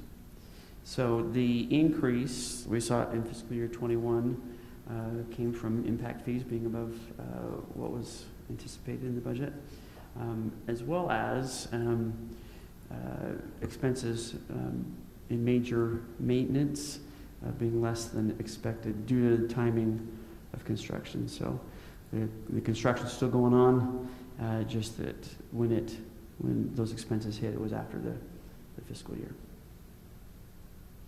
Any questions on road projects? Great. Finally, capital improvement building had approximately $900,000 at the end of fiscal year 20. Increased by approximately $100,000 to $1 million into fiscal year 21. We would anticipate that if budget follows to be at about $780,000. That's primarily because of we included in the budget the construction of the parks maintenance building. So that's where the balance would spend down on that assumption. We did see impact fees significantly higher than budgeted. And then other than that, balance comes from sale of property to WPI, transfers from the general fund that have occurred over the years. So, any questions on building capital? Great. Hey, I do have a question. If you have others you need to present? I have one more transition slide, and that's it. So this is a great. Then I'll save this to the very end to see if you grab it. What's that? I'm sorry. Oh, go ahead. It was in the spirit of competition here, hoping not to drop the baton as I hand it off to my colleague. Are you Andy leaving? Spencer. What's that? Are you leaving? No. Okay. Oh, just before dropping the baton, okay. You see it? There's the baton falling. So here's the question I have for you. Yes. We have a special tax that comes in from the Utah County quarter-cent sales tax that comes in for roads, it comes in for trails and for sidewalks. Is that allocated to the general fund, and are we following that bounce? Because we haven't spent anything last year on it, because we've been waiting for down here at Highland Glen. Mm-hmm. Is there a specific account that we're watching that? We're watching that, yes, and we are creating a fund for that and for. This is not the parks tax. There's the right. This is the quarter-cent sales tax. Right. But So that was 2 years ago. That was 2 We years. didn't use it last year because they were waiting for plans for Highland Glen. But then we should have a fund for the new park tax too. Right. And Yeah. we Yes, have a fund exactly. for the parks tax. Yeah. But I'm just saying that quarter-cent sales tax, just focusing on that, that has to be dedicated to certain allocations. We got to make sure those are only going to that. Right. And then we're going to have this new parks tax. Does that start in April? When do we start collecting that? So retailers are required to collect that beginning in April. We'll see that possibly in May, most likely a little bit in June, but then July, we should start seeing that normalize.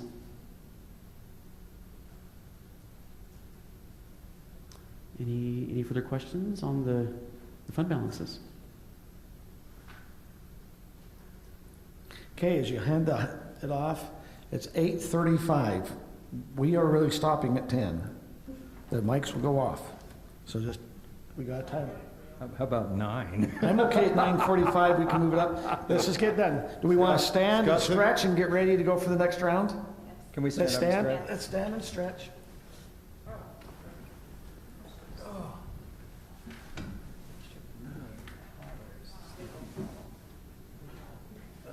I think we should do that.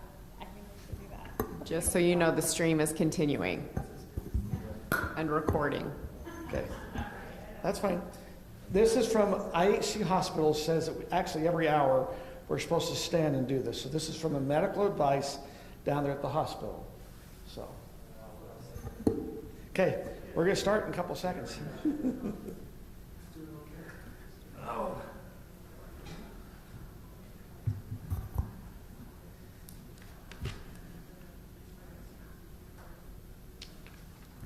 Okay, we about ready to go?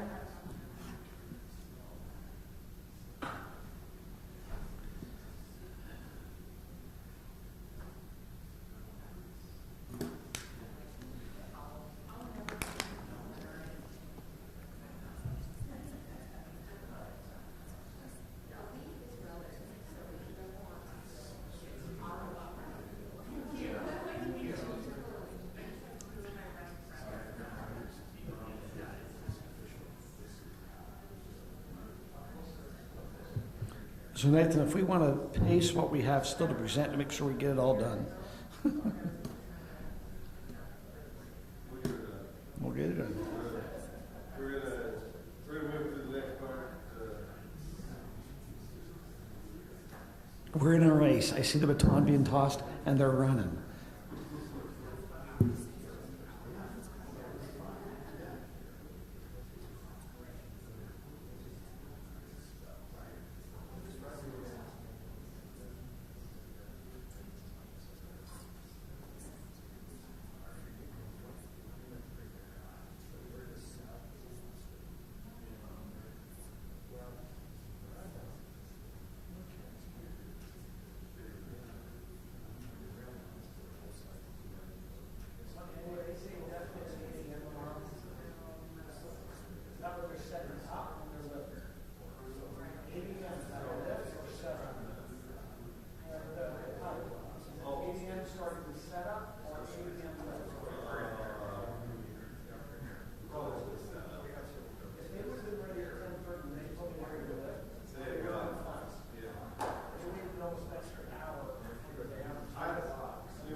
Okay, it is 8:45. We ready, or 8:40? Are we ready to begin again?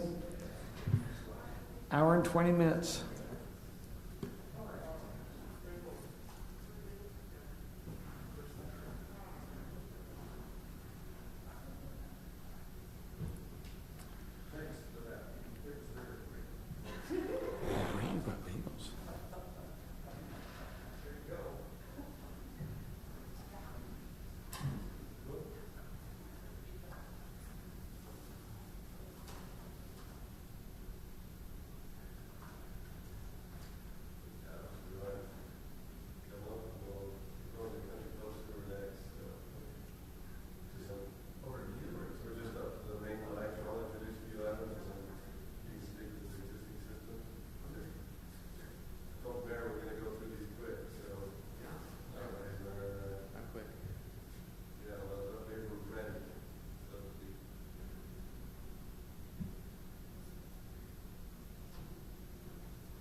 Can I ask one quick question from Nathan? So we've been here for an hour and a half. How many accidents have happened on the corner of SR 92 and North County? Do you have any update there? Let me ask. Did everyone catch on that when the one car, was it last Thursday, that when Chief Williams was responding to it, that he got in an accident? Chief Williams did? Chief Williams did. A car pulled, he was responding, and a car pulled right out in front of him. Jeez. Okay.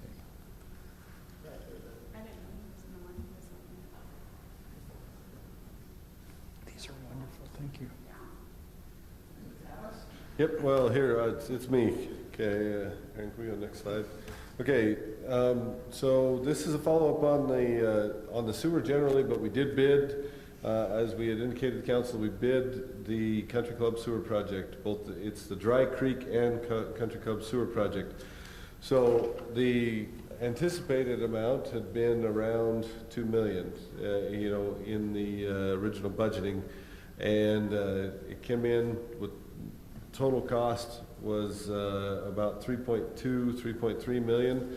What you're seeing is the various bid breakdowns for the various schedules, but long and short of it, we came about 1.3 million over budget. Now, some of that does include some road restoration in Country Club, but we'll get there in a minute.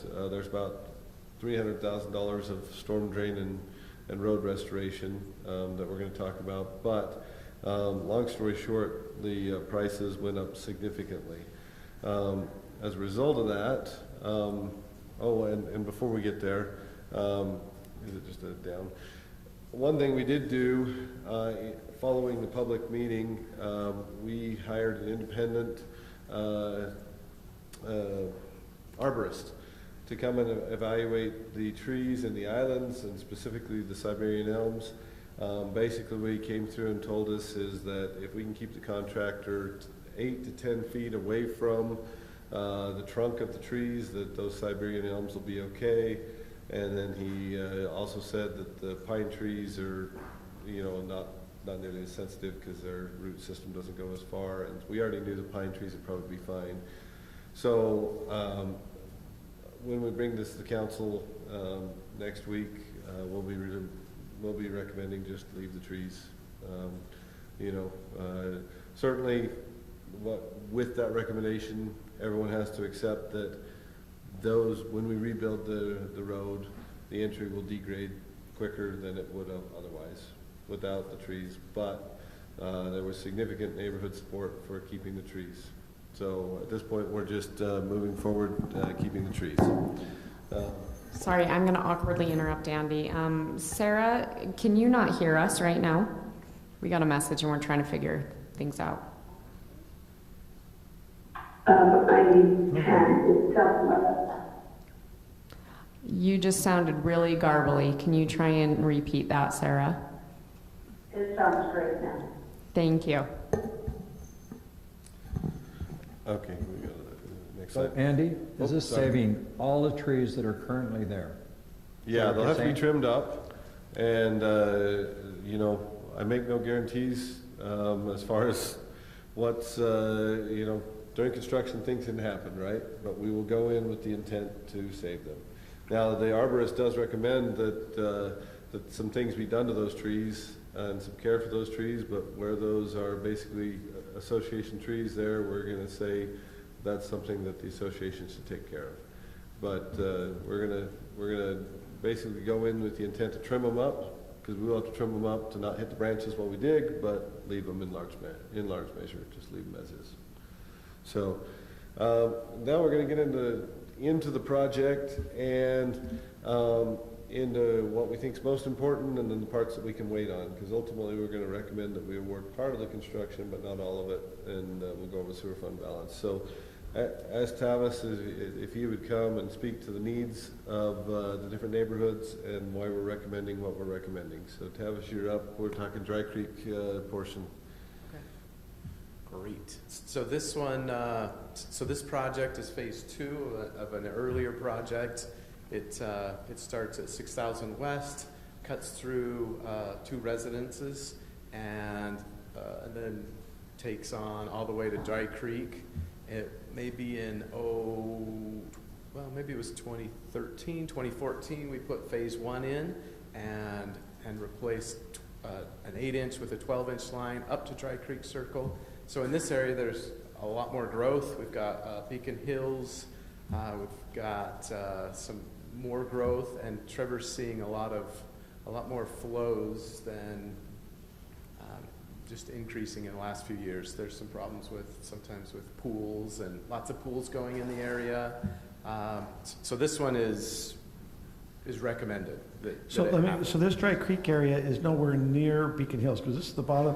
I'm just thinking, this is you're going down 6,000 West, you're going down the gully. Chris Howden's gonna be his house is on the right-hand side there where the little red dot's at, and then you're coming up by the church. Right. So why is Beacon Hills or the growth area affecting this? So it's the drainage basin, or the basin this line goes all the way up. Okay, so it's draining all the way down here. Yeah, all the way up into Twin Bridges, Beacon Hills. And you mentioned pools, is the main reason that we're having to look to upgrade our sewers because people are dumping their pool water, meaning that they're dumping their Right. pool water in? It's an issue, but no, when we've modeled it and looked at it, this has been an issue that we've identified since '07 or '08. I'm just saying, I have a pool in my backyard and I've never dumped it in the sewer. I've always just put it in my backyard, Yeah. or just try to use it for irrigation, so. Yeah. Trevor sees some here and there. So it'll come up and then go back down because of those flows. But no, this one is growth related. So this one, there's a component of impact fees. But where it's an existing 8 to 12, there is a component of existing users. So and that stretch, maybe you'll get into it. It wasn't as expensive as the others. We were within 10% or so, 400 to 480. So it was expensive, but not as bad. The Dry Creek neighborhood wasn't nearly as expensive as the Country Club neighborhood, long and short of that. And then the other project, this is phase 3 of this Country Club portion. It starts down on 10400. We upsized an 8-inch line to 15 and 12, and we've taken it all along 10400. And we've stopped at 10480, so it's just right off this page, but just to the south of the city hall and such. And then this piece has been as well identified. We've done some sewer modeling, and we've done some where we've actually taken a monitor and checked out flows. And this is an area that, while we've even been out there, we've had surcharging in the lines. It's getting towards capacity, and you can see the area though, but with this area, there's not a lot of growth. Most of the growth has already happened, or maybe a little ways out. The pit, if the pit comes in, it would add flows, but you can see here, most of this is, some of it's part of the greens in the golf course and the river bottoms. So one thing we wanted to point out here is there's been a lot of discussion on, well, is the whole reason we're doing the Country Club sewer because of the pool at the clubhouse? Is that the only reason? It's really not. It's the collective service area. It's the collective growth over time. You've got an old sewer line that, as additional growth has come, it's just been plugged on and plugged on and plugged on, and it's gradually gotten to the point where it's a problem. Now the pool, when they were discharging it all at once, was kind of the icing on the cake, but it's not the reason we're doing the project. So this is a dumb question, but the mayor was just saying that when he empties his pool, he kind of irrigates his property and different things. Why couldn't the country club, they're not going to want to dump it on their greens, but why couldn't they dump some of this in the American Fork River bed, which is always dry anyway? Is that I illegal? assume, you probably can't discharge it to a flowing water source because of although theirs is salted, I've understood, and not chlorinated, but to a riverbed would be a little tough, but, would they have some rough areas or something on the course that they could pump it to? That's a reasonable question. So theirs is a saltwater pool? I think it's a saltwater pool is what I've understood. Is it brackish? Is their pool brackish?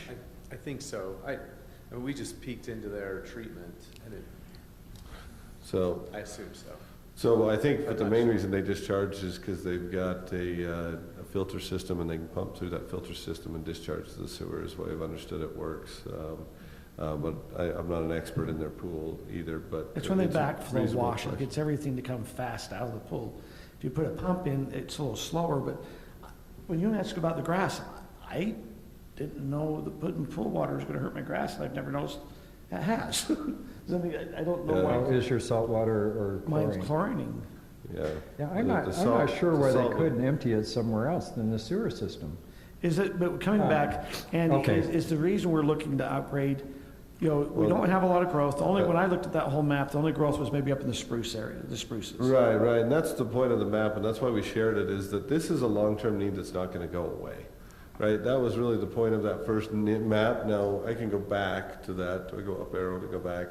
So if you look at that, you've got some spruces area growth, you got potential growth up there around the pit and whatever happened there, but a lot of this is areas, for the most part, let's say that it's 85% built out, and it's just what it is, and between what we see in the peak flow times and what we model, this is a line that needs to be taken care of, you know, with or without the pool. Like I said, the pool's kind of like the icing on the cake, but it's not the reason for doing the project. This is just a long-term need that's not gonna go away, and the city's developed, and this happens to a lot of cities, because you know, the core of the city develops and lines go in for that size, and then it starts going out, out, out. And if you didn't have your master plan size just right when you started off, but you gotta have somewhere to put the sewer, well, down the road, you've gotta upgrade the sewer. And that's So, why I mean, we are with we haven't this. had a growth in this area, any large growth for over 10 to 15 years, so why now? I mean, I'm just saying, It's- this has not been an area that's had growth for quite a while, right? Except for the spruces, Yeah. yeah. Yeah, it's been coming. If you, and that's why Tavis is here, because this has been on the project list, it's been coming, it's been making its way up. They've been watching it. Okay, so pretty- it's been on the project list to be done at some it's- time. Yeah, Is it- they've been watching it for It's like been since 13 or 06, something. 07, Oh, yeah. it's been on the, Oh, it has? yeah, Okay, I didn't know upgrade. that. Yeah, well, and you've been actively watching it since like 13 or 14, right? Doing measurements and things, I mean, Yes. so it's been quote-unquote working its way up the list. But I know that the question's been answered, well, you know, if we just, you know, make the pool go somewhere else, does this need go away? And in large measure, no. That's what the next slide's intended to show you. So Tavis, if you'll talk us through this, and if you'll explain the depth. of Sure, what so, you mean. so right now, it's a concrete pipe.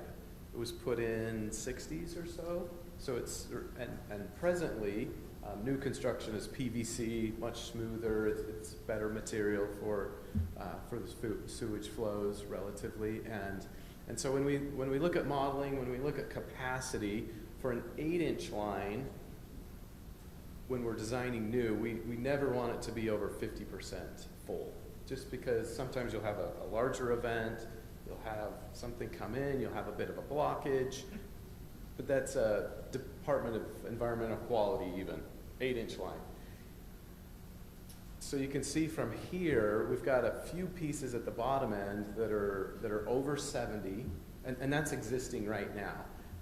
We've got some pieces between 70 and 60, and then between the 50 and 60% So, in the depth range. So we start kind of on the bottom end, and then we work our way up. It's the worst, and that's usually slope dependent, so it gets a little bit flatter there, and that's where we have seen some issues there at the bottom when we've pulled manholes and the flow is fairly high, and then the problem with that is gets too high, it backs up.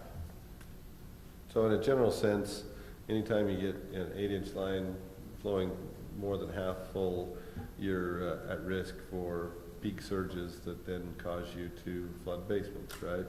And so we're over half full on the bottom half of this. The red and the orange are the most serious portions of it. Well, let's just hypothetically, let's assume up there at the gravel pit, they bring 100 homes. How much of the cost, if they had to upgrade this system, would they bear? I mean, would they, if they're putting the burden and overdoing it, would they come and pay for most all of the line, or there's just a certain amount?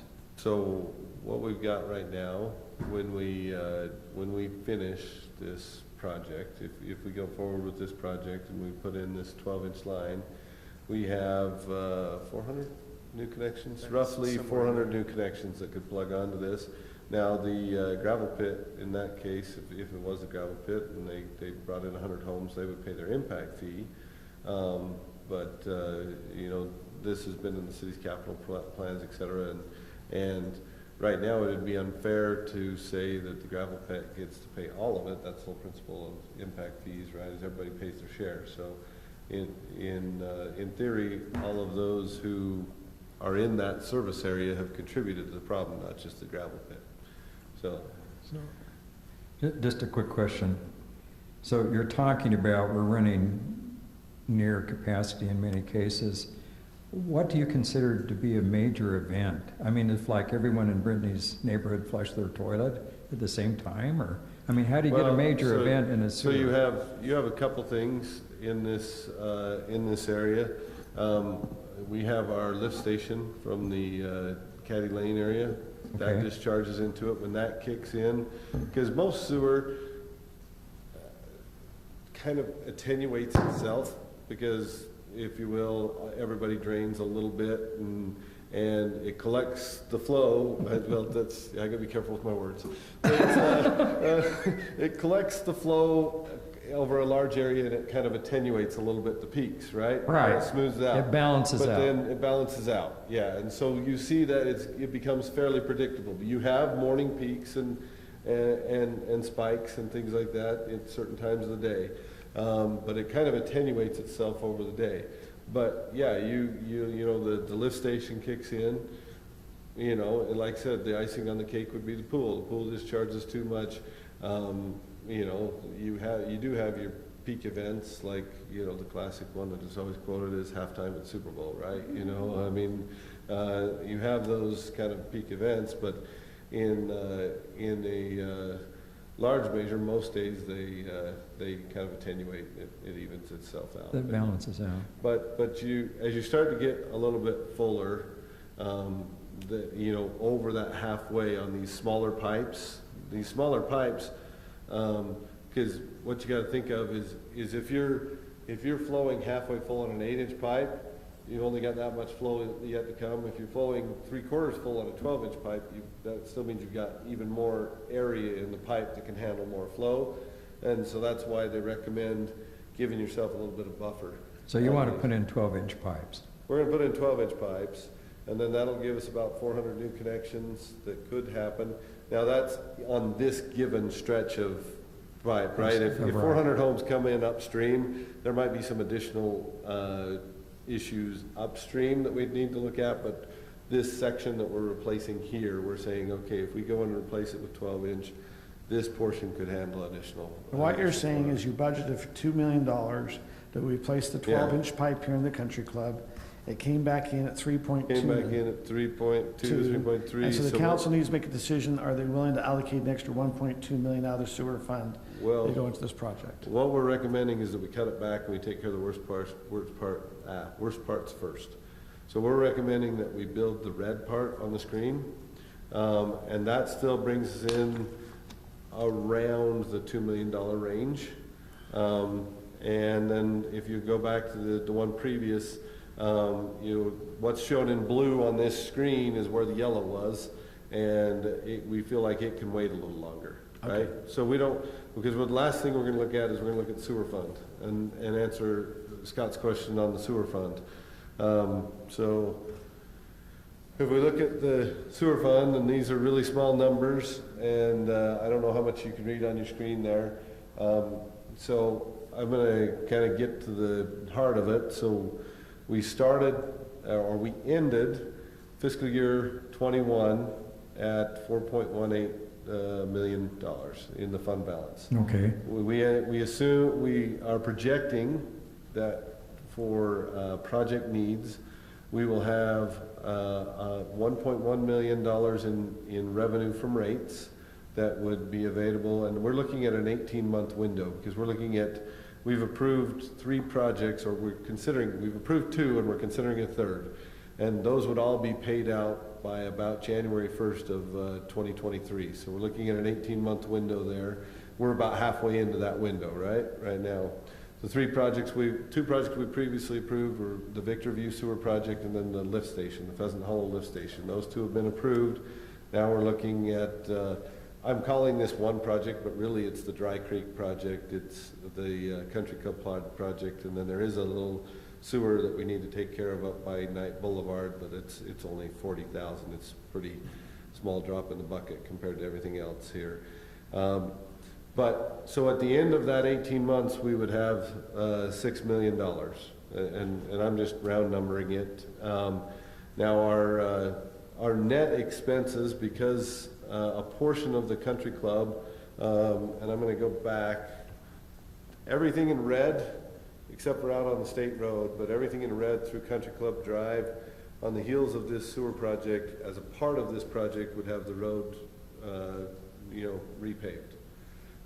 So there's, going forward, in our bids, there's about $378,000 of road and storm drain repair.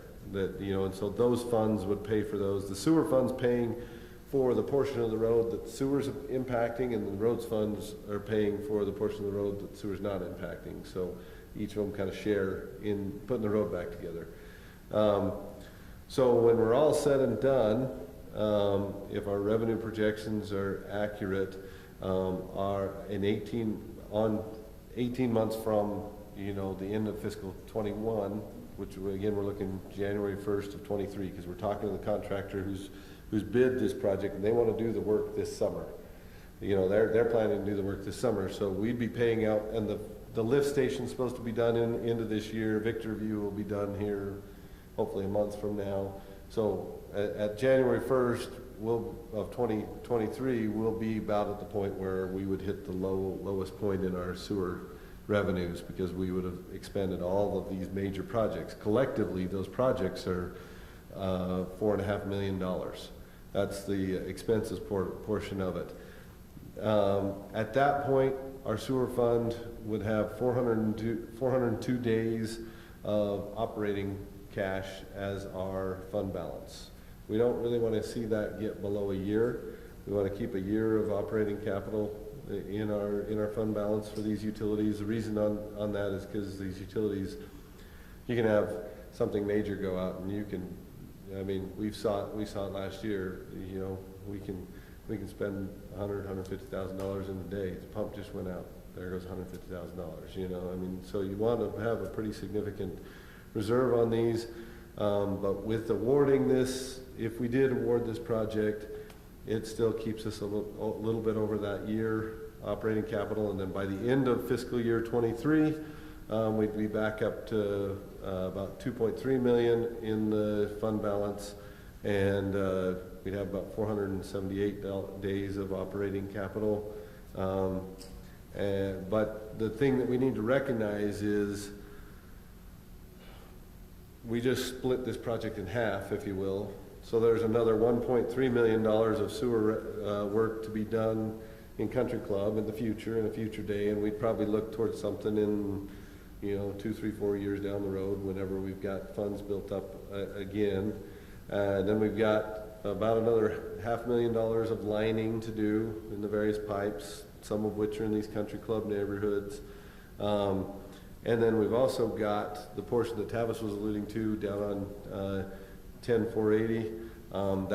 That even though that's in the middle, we've sort of leapfrogged that section because it performs better than these sections, so it's kind of take care of the worst needs first. But that would come. So we've still got about $2.6 million in today's dollars of projects yet to do in the sewer looking forward. So there is still some needs that we'll have to address going forward. But with this recommendation, we take care of the worst part of Country Club, and and then we have to figure out the rest of that puzzle as we look forward. Andy, can I ask 2 questions? Yeah. First off, inflation aside, is it significantly more expensive to split it into different projects, or no? We do pay more, because anytime you split them up, you pay more. In theory, we had them give us the portion of what we call the general conditions or the mobilization or kind of the overhead, and separate it out. But you do pay a little bit more. I would say probably not enough of a savings that we would want to push and really push the limits on our sewer fund, right? But yeah, you're probably going to pay another $100,000 to bring them back in a separate effort, which is a substantial amount, but it's only 10% of the project we're looking at. And that seems like a wiser decision to me rather than really push the limits. We looked at it pretty hard, and that's why we looked at it and said, okay, well, what are our worst needs in here, and how does that pair up with, with the funds that are available? The other thing that we did look at is, oh, sorry, I went run past where I wanted to go. Oh boy, I'm jumping all over. Okay, so if we get, I shouldn't operate that computer. Okay, if we get to the end of the red with this project, then we can come back at a future time, because the red takes us to where the two major neighborhoods split, or if you will, where the Alpine Circle and the Country Club Drive kind of break off and go a little farther east. So when we come back, the rest of the neighborhoods would be fairly unimpacted. And so unfortunately, the Alpine Circle, Country Club neighborhoods would have to endure it twice, although it wouldn't be in front of their home this time, but they're still going to be inconvenienced getting in and out of their neighborhoods. But the rest of the neighborhood, when we came back, by getting to that V or split point in those roads, would largely be unaffected later. So there was a couple reasons we looked at and said, okay, this seems like a logical point. If we're going to divide this thing in half, this seems like the logical point to do it. So, okay, we're on to roads, unless you have any questions about sewer. So let me just kind of throw this out, because, we're in an inflationary period, and there's a lot of uncertainty, and gas is expensive. So I don't want to put a lot of burdens on the citizens, but as I was campaigning this year, I sat with some very conservative people who basically felt like the city's main responsibility is to maintain the infrastructure, sewer, culinary water, provide these basic services. To them, parks, trails, and things were down on the list.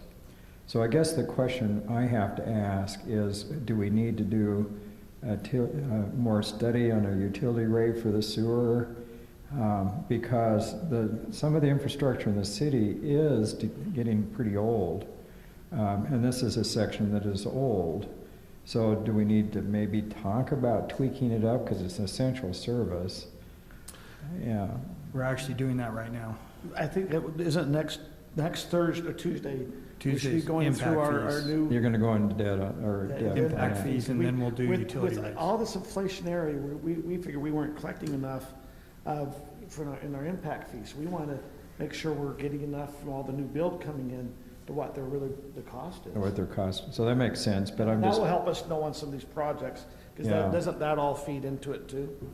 So Well, like the Boyer property, that all feeds into the Pheasant Hollow lift station, which is a big thing that we're having to do. And unfortunately, it looks like we're going to have to possibly, would not only do public safety, but we might have to look at some enterprise funds as we're starting to see some of these costs. Yeah. Increasing enterprise, the sewer fee. Okay, I just wondered where we're at. So in general, to sum up, unless there's major opposition for the council, that's what you'll see next week, is a recommendation to award this phased project that we talked about tonight.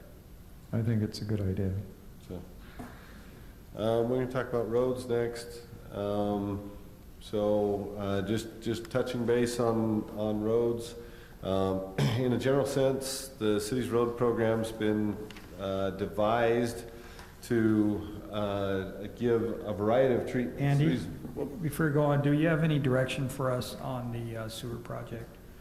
Is it something you want to proceed with? Is it something that you want to delay?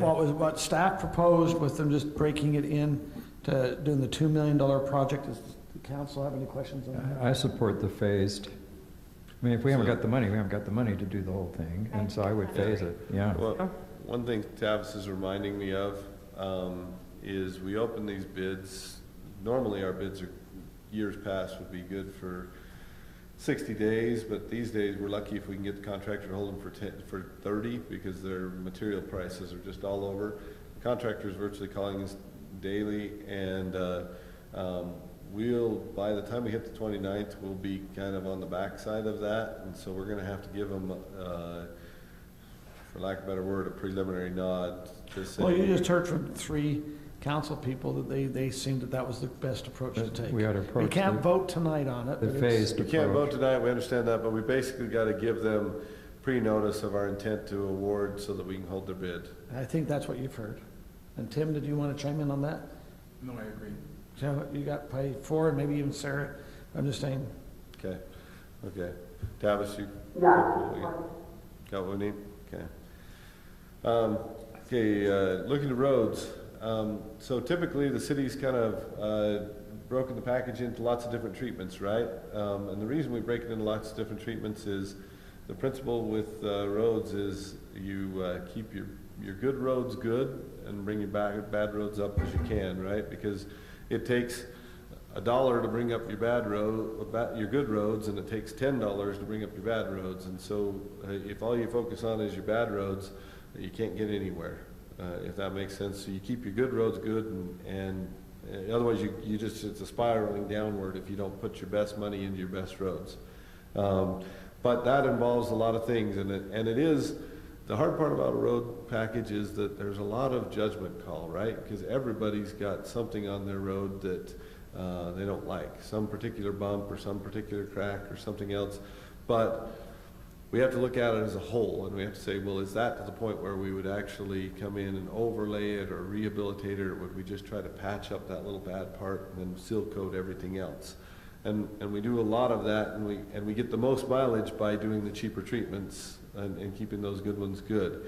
Our roads package, what we're looking at and talking about, and the reason why it says 2022 roads is because it's calendar year 2022, but really kind of booking against $23, if you will, because we already spent the current budget year's money last summer. You know, as we do all it's always a problem for us with construction, and it's especially a problem with the roads because you have an asphalt paving window that overlaps the fiscal year. And so even though we'll award these contracts, and we're gonna propose that you see a number of them on Tuesday, we're awarding them now, and we'll pay some of them in this year. The largest part of them will actually see the bills, you know, in 23. You know, because as they do the work through the latter part of through the summer, you know, we actually get the bills in 23. okay, so Tyler, this could become your question. This comes back to the road fee. Okay, here we are approving these budget amounts. Do we have the money already in the budget, like in the accounts? Or if we get a notice that the road fee goes away, we've approved all these expenditures, and now we don't have revenue come in to pay for it? What's gonna happen that way? Do you understand what the question was? You're asking what would happen if Okay, we're gonna see Gonna next approve Tuesday, them. Yeah. we're gonna be seeing a budget approval. Do we already have the money sitting in the account to pay for that approval, or are we anticipating it coming from the 2023 money we receive? we collect and pay, No, is it already there, or are we planning on collecting it? It still has to be collected. In your fund, so if you don't have to pay back, you get. It's already there. On Okay. road projects already there. We collect a year Ahead. ahead. Okay, have the that's money to do I important. just want to make sure, just in case that road fee went south on us, that we don't Right. have something committed. Okay. Okay. No, as long as we stay within that $1 million, we're, And Andy, what we're following here, though, is the master priority Yeah, plan that what- we set up 5 years ago, or Yeah, the council did. What we're gonna talk a little bit about is, just like everything else, the roads are going up, right? And so we have little by little been, falling behind, if you will. Like the first year, we didn't get, I'm just gonna toss out, we didn't get 2 roads we should have done. The next year, we didn't get three roads, then you're up to 5, right? And so with the increasing cost, you fall a little behind. That's kind of what we saw this spring. So I'm going to take you through a tour of our projects and our bids real quick, and then we're going to hit on that point. And we'll go fast because I know everybody's getting tired. But I'm just going to flash through these real quick. And the only point of these maps in a general sense is to show you that we do try to spread it out through the city. So this is one of the seal coat packages. And you notice that there's roads kind of all over the bulk of the city. There's not a lot in the northwest, but they're kind of spread throughout the town, right? Are you following the plan with this? Yeah, we're following the plan. Okay, I didn't know I had a road by me getting done, so. Yeah. okay. The road's getting done by you? How's that? It was last. Well, in a general sense, they're supposed to be doing it, every last little road, I'd have to look at the plan, but this is, the way that Ty and Mike have planned it is following that plan. So this is one seal coat treatment. Here's another seal coat treatment. This is up in the northwest area with this package.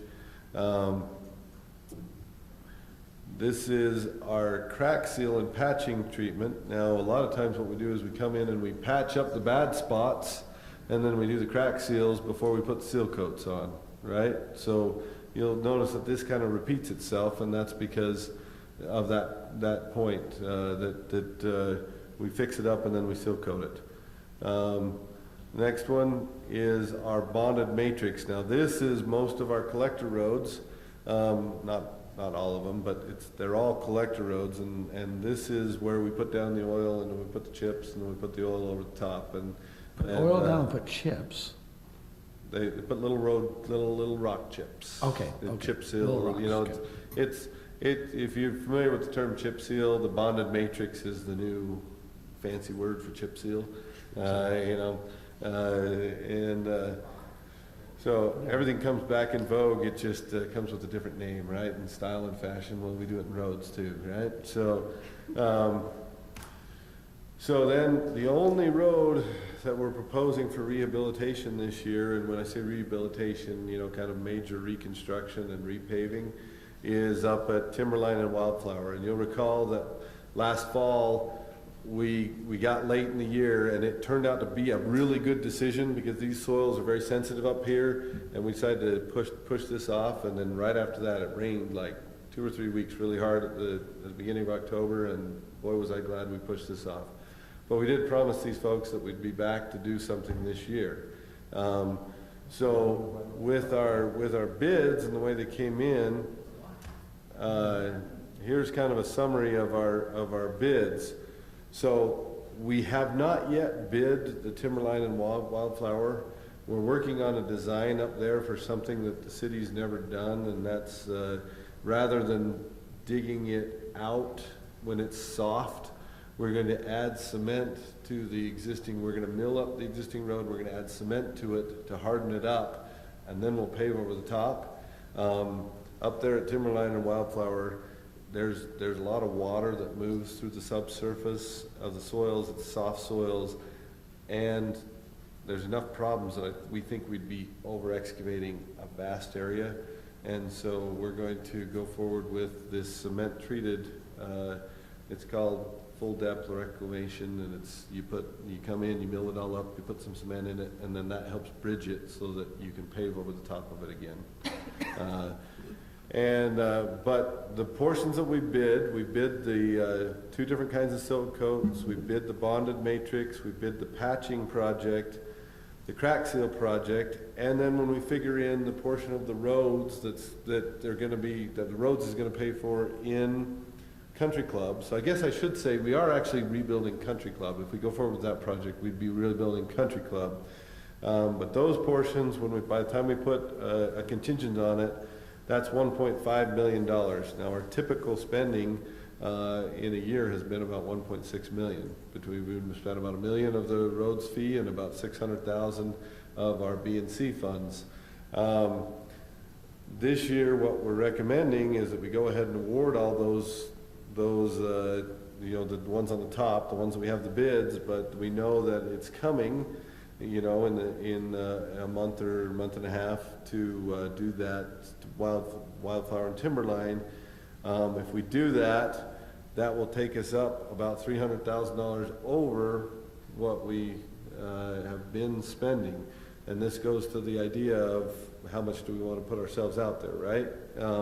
Now, we did have in the fund balance, in the roads fund balance, and some of that is impact fees and is owed to Millhaven, but at the end of FY21, we had 2.4 million in the capital road projects. And so what we're suggesting, if we want to go forward with timberline and wildflower, then we would take that additional monies out of that capital road project fund. The other option would be just do the seal coats and do country club and just wait a year on timberline. So council, what's your recommendation? We stick with the 1.526, or would you like to add the wildflower and timberline? I'd like to add the wildflower and timberline just because if we wait another year, how much more is it gonna cost? It's hard to predict.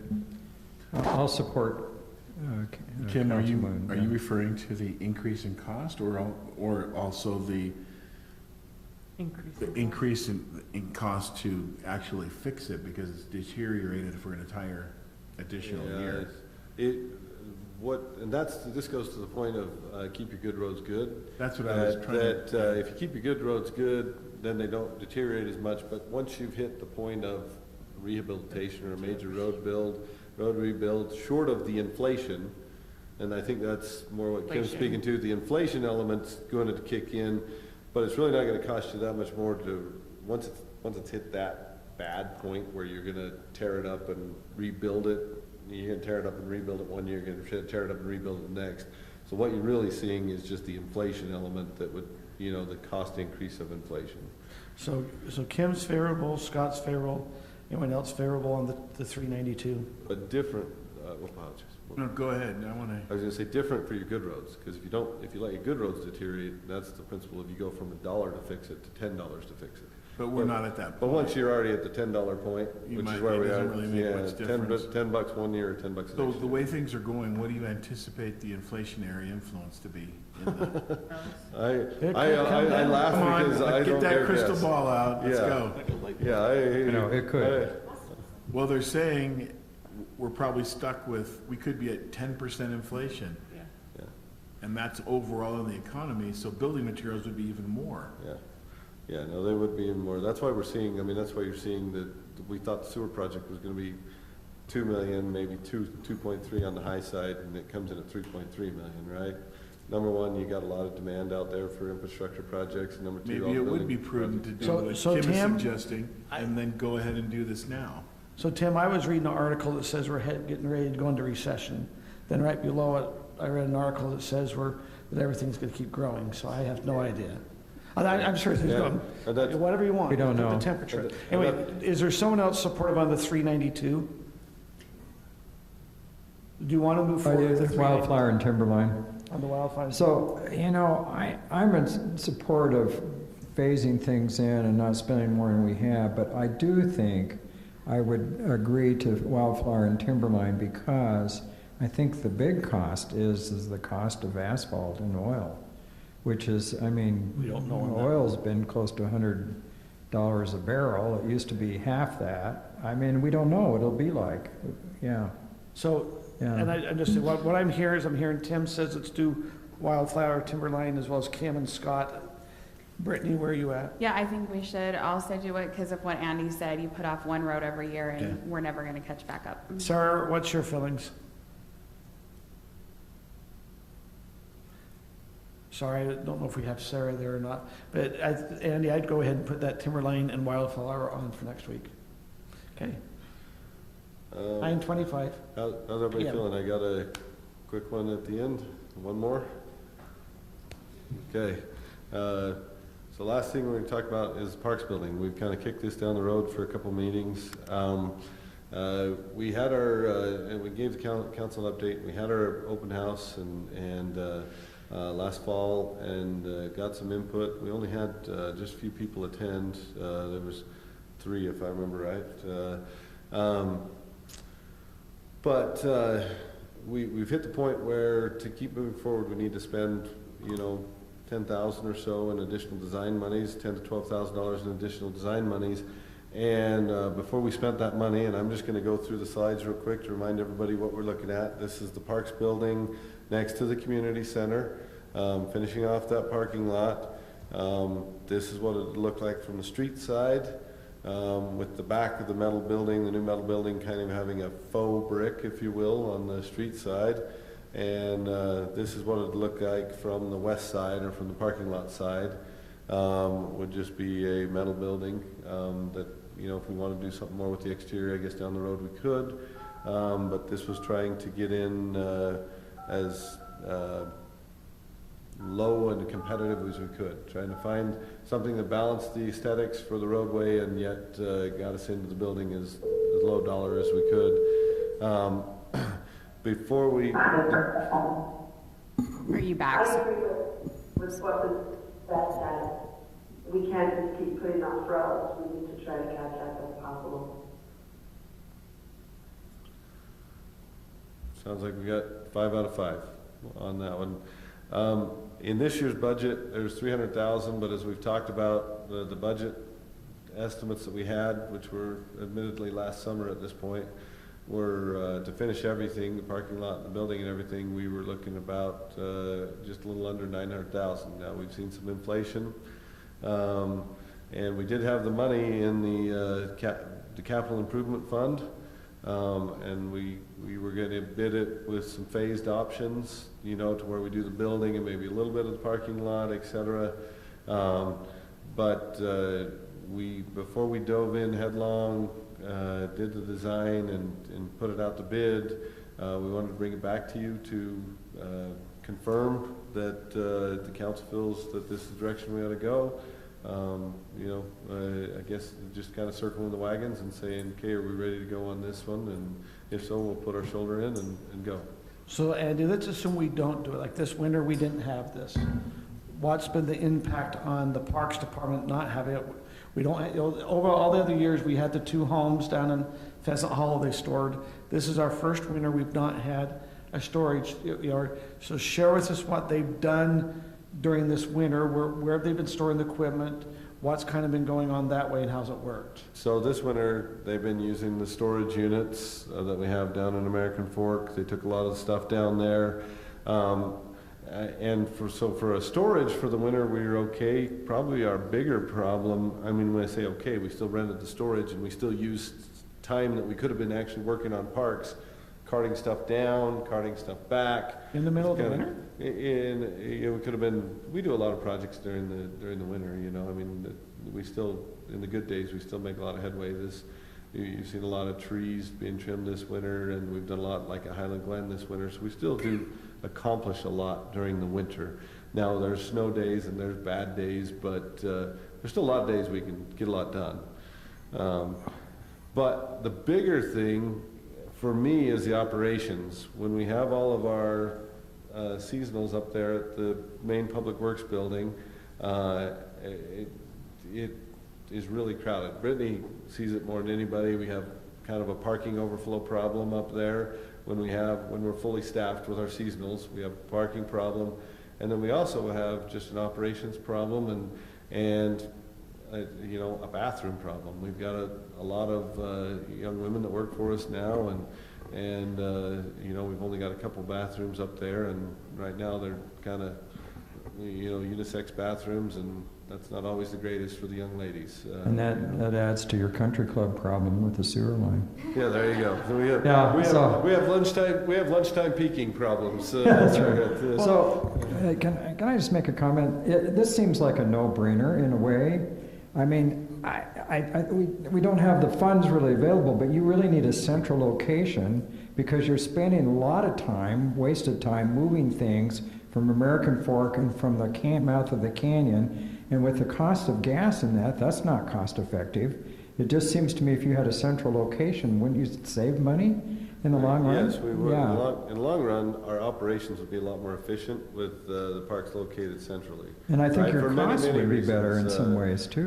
You know, our storage unit, the canyon, et cetera. So, you know, we're facing the need to put money somewhere. We need to put some improvements somewhere, and this, you know, is where you know, I know that it's bounced around a lot, and I don't, you know, I haven't been here nearly as long as some of you who've had this bounce around a lot, but this appears to be where it's landed, and there appears to have been general support for, hey, this is, you know, if we're gonna put it somewhere, this is as good as anywhere. Let me ask on your bathroom situation, though. I mean, you talk about the young ladies, you go into the community center, there's one bathroom downstairs.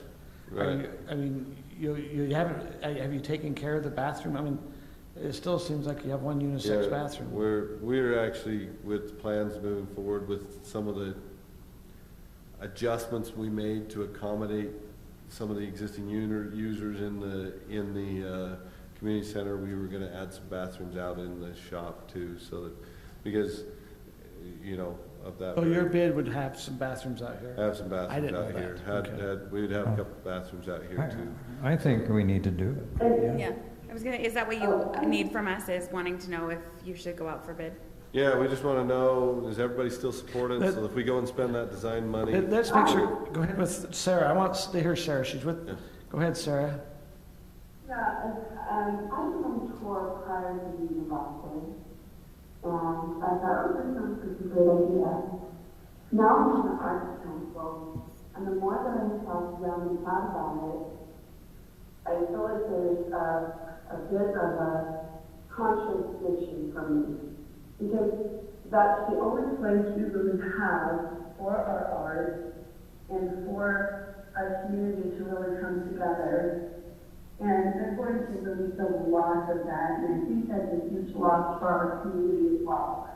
So I hate to see us sacrifice that, even though I'd like to support having a really great place for our folks who do so much hard work for the city.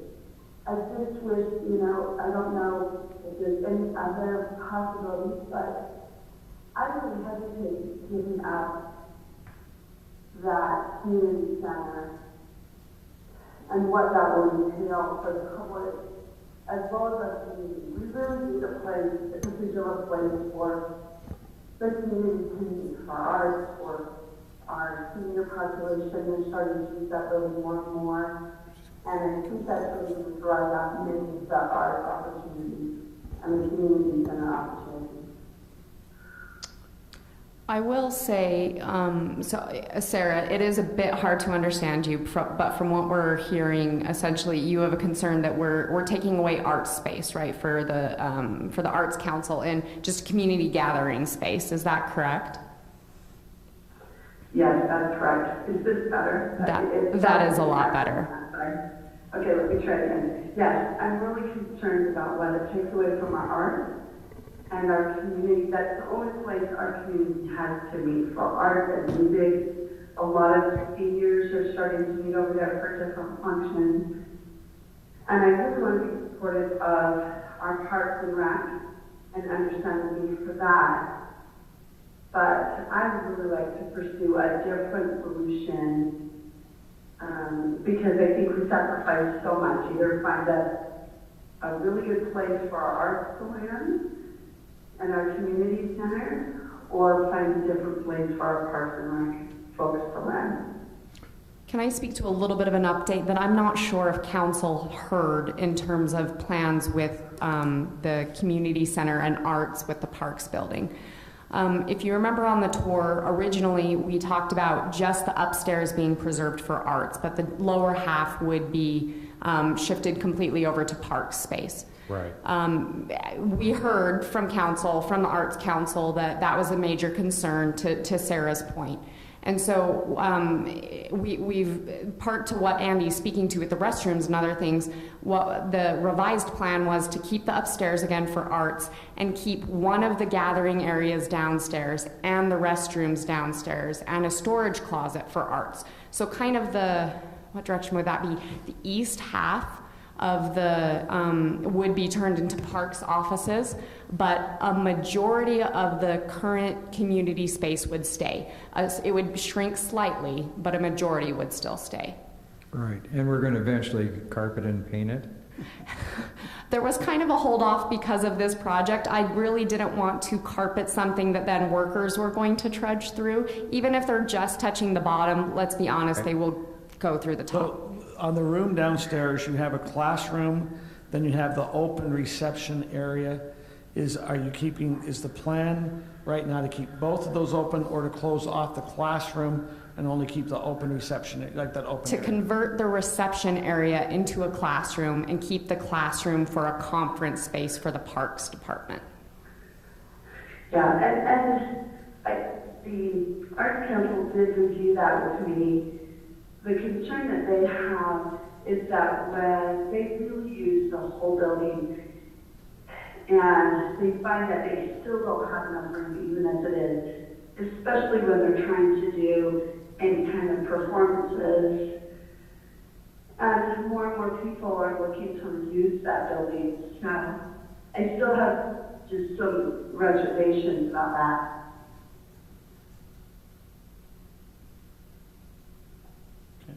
Council, so is everyone understanding what Sarah's just, sharing that? Now downstairs, what I remember, you have Charlie that has the historical classroom. Is that gonna be gone? No, that would be preserved. Okay, the classroom where they're doing the arts classes downstairs would move into a conference room for the parks. The big open room would be transferred into a classroom. The bathroom downstairs would stay with the Arts Council. But then you have an area there, the Arts Council has a storage area. That would stay. What changes is there's 2 event storage rooms that they get kicked out into a connex to accommodate Parks office space. So who's getting kicked out is the events. Storage. So Sarah, the one room that is being discussed about is the downstairs. The only room being taken would be the downstairs classroom at this time, but converting the other to a classroom. Correct. So will that truly solve I feel like I'm echoing, so sorry. Will that really solve the Parks and Rec to only have 2 rooms? Again, we just heard that bathrooms were a problem. Yeah, so it'll give 1 conference room, 1 kind of break room where their kitchen will be, and was it 2 offices? Offices. 2 offices, so we felt that was adequate. It does also, if we put the bathrooms out in the shop, if there is more needs or a lineup or however you want to look at it, they would have the ability to cut through and still use the facilities there. So we would have more facilities for the park crews collectively here than we would up at the shop. Up at the shop, you have 2 bathrooms right now total, and so this would in theory have 4 plus the ones upstairs, but I don't think they'd really go upstairs. But you'd have 2 out in the shop, and you'd have 2 in the downstairs, and they'd primarily use the ones in the shop. But then when there was needs beyond that, they could kind of make their way to those others in the basement. So I would say that I understand where Sarah's coming from, and especially I love Charlie's little museum down there. But I've watched the parks crew for years struggle to find a place where they can be because nobody wants them. So I think this is a good solution that I'm still okay with. But I'm glad to hear that the impact to the arts will be less. But it's like Councilmember Smith just said, that people are concerned about those really basic things that is our #1 job to take care of. What type of cost are you talking? I mean, before we didn't have bathrooms out in this, now what are you talking cost-wise? Well, that's where I say our cost estimates were $900,000 last year for all of it, and now we've added the bathrooms there, which would be an additional expense out there, and then we've got the inflation that's happened since then. So we really only feel like we can answer that by getting the design pulled together. We could get some preliminary estimates at that point, see where we think we are, and then go out to bid with kind of the idea that we could phase it, you know, you know, at this point, this money wouldn't be spent this fiscal year. We might get it in time to get it bid this fiscal year, but we wouldn't, just roll into next fiscal year. Because So- we wouldn't be spending the bulk of the construction monies this year. Let me just ask a little clarification. So on the old council where we approved the park maintenance building on the northwest corner of Mountain Ridge Park, the bid came in at like 1.2 million or something. So we decided to, this new revised plan, because it was quite a bit cheaper, but now you're kind of talking about it being close to that again. Is that right? So I think one of the problems that we're running into is this, is when we keep delaying a decision, it gets more expensive again. And I certainly support Sarah 100% on the Arts Council. And I've been an advocate for kind of fixing up the community center because it is a gathering place. We want it to look great. But I think we'll have to make a little compromise here, because I think if we keep kicking this down the road, we just get back to those high costs again. Because here we are back at over $1 million probably again. And I don't know. So that's where I'm coming from. I worry that we just keep making it more expensive. I think if the Yeah. council's gonna be a little flexible, I know Sarah and myself have been talking about like a building usage over there at the community center, having some priorities, so we can say, okay, the city, maybe Arts Council, so we can kind of work through some of these spacing things. If the council, once it comes in, is cognizant about that they've lost a little bit of space, and maybe being a little flexible on how we try to preserve their space a little bit better, meaning, hey, we can't have every user from outside of the city always trying to come use it, that we try to bring it a little closer to the city, then there might be space that it works better versus always, because it does get used by other groups, not just in Highland. Right. So, I'm in agreement with Scott and Brittany to move forward with it and get the design and go out to bid. Yeah, I tend to, the Arts Council would like a lot more room, and they're even looking into seeing if they can find some donors or that kind of thing, and do some fundraising. But I think this will significantly impact what they are hoping to do. And it's such a, that we have such few places in Highland for the community to really gather. That's my own concern. But I also feel like it's valid that our Parks and Rec people need a place to function. They take care of our city. So Right. it's something I'm really torn about. But if we had something in the works like dumbbells, or we could do a new arts building, which I don't think anyone has even talked about or thought about or thinks that's even possible. But I'm sure they will use that space for the arts. All right. So we have that 1.66 acres east of the fire department that we've talked about for years, maybe doing something like that, but the only way that would happen, again, was with a lot of private donations, I fire think. department has 1.6 acres. I said police department, I didn't say. Oh, I'm sorry. I said fire department by mistake, police Oh, department. Okay. Yeah, you're- 1.66 acres over here. Yeah, and that's. I what mean, we're that's talking an about. option, It and is. eventually, or the famous triangle park, but, Well, and then, now Sarah, one benefit that will happen in this area is they will improve that dirt parking lot in the back to be parking. And so that, there, I mean, it is a concern about the space down there, but we, hopefully, what, Andy, the reason they wanted to keep the downstairs room that was where they have it, it had better lighting. Does that mean, it was just the lighting issue as they did some of their classes, especially with artwork. And we can maybe work to see what we can do, some spacing or specialty type of lighting to help with some of that. But there is, some benefit is by, hopefully that parking lot will get improved a little bit more, so extra parking there in that area, but. So Sarah, what I heard is you understand, you're supportive of it, as it appears the other 4 council people are supportive here, Andy, moving forward, at least in the design. It will still need to come back for the cost. Yeah, you'll see it again, obviously, for costs and see where we are. We're at 9:45. Do we have anything? I'm done. I was longer than I thought I was gonna be, sorry.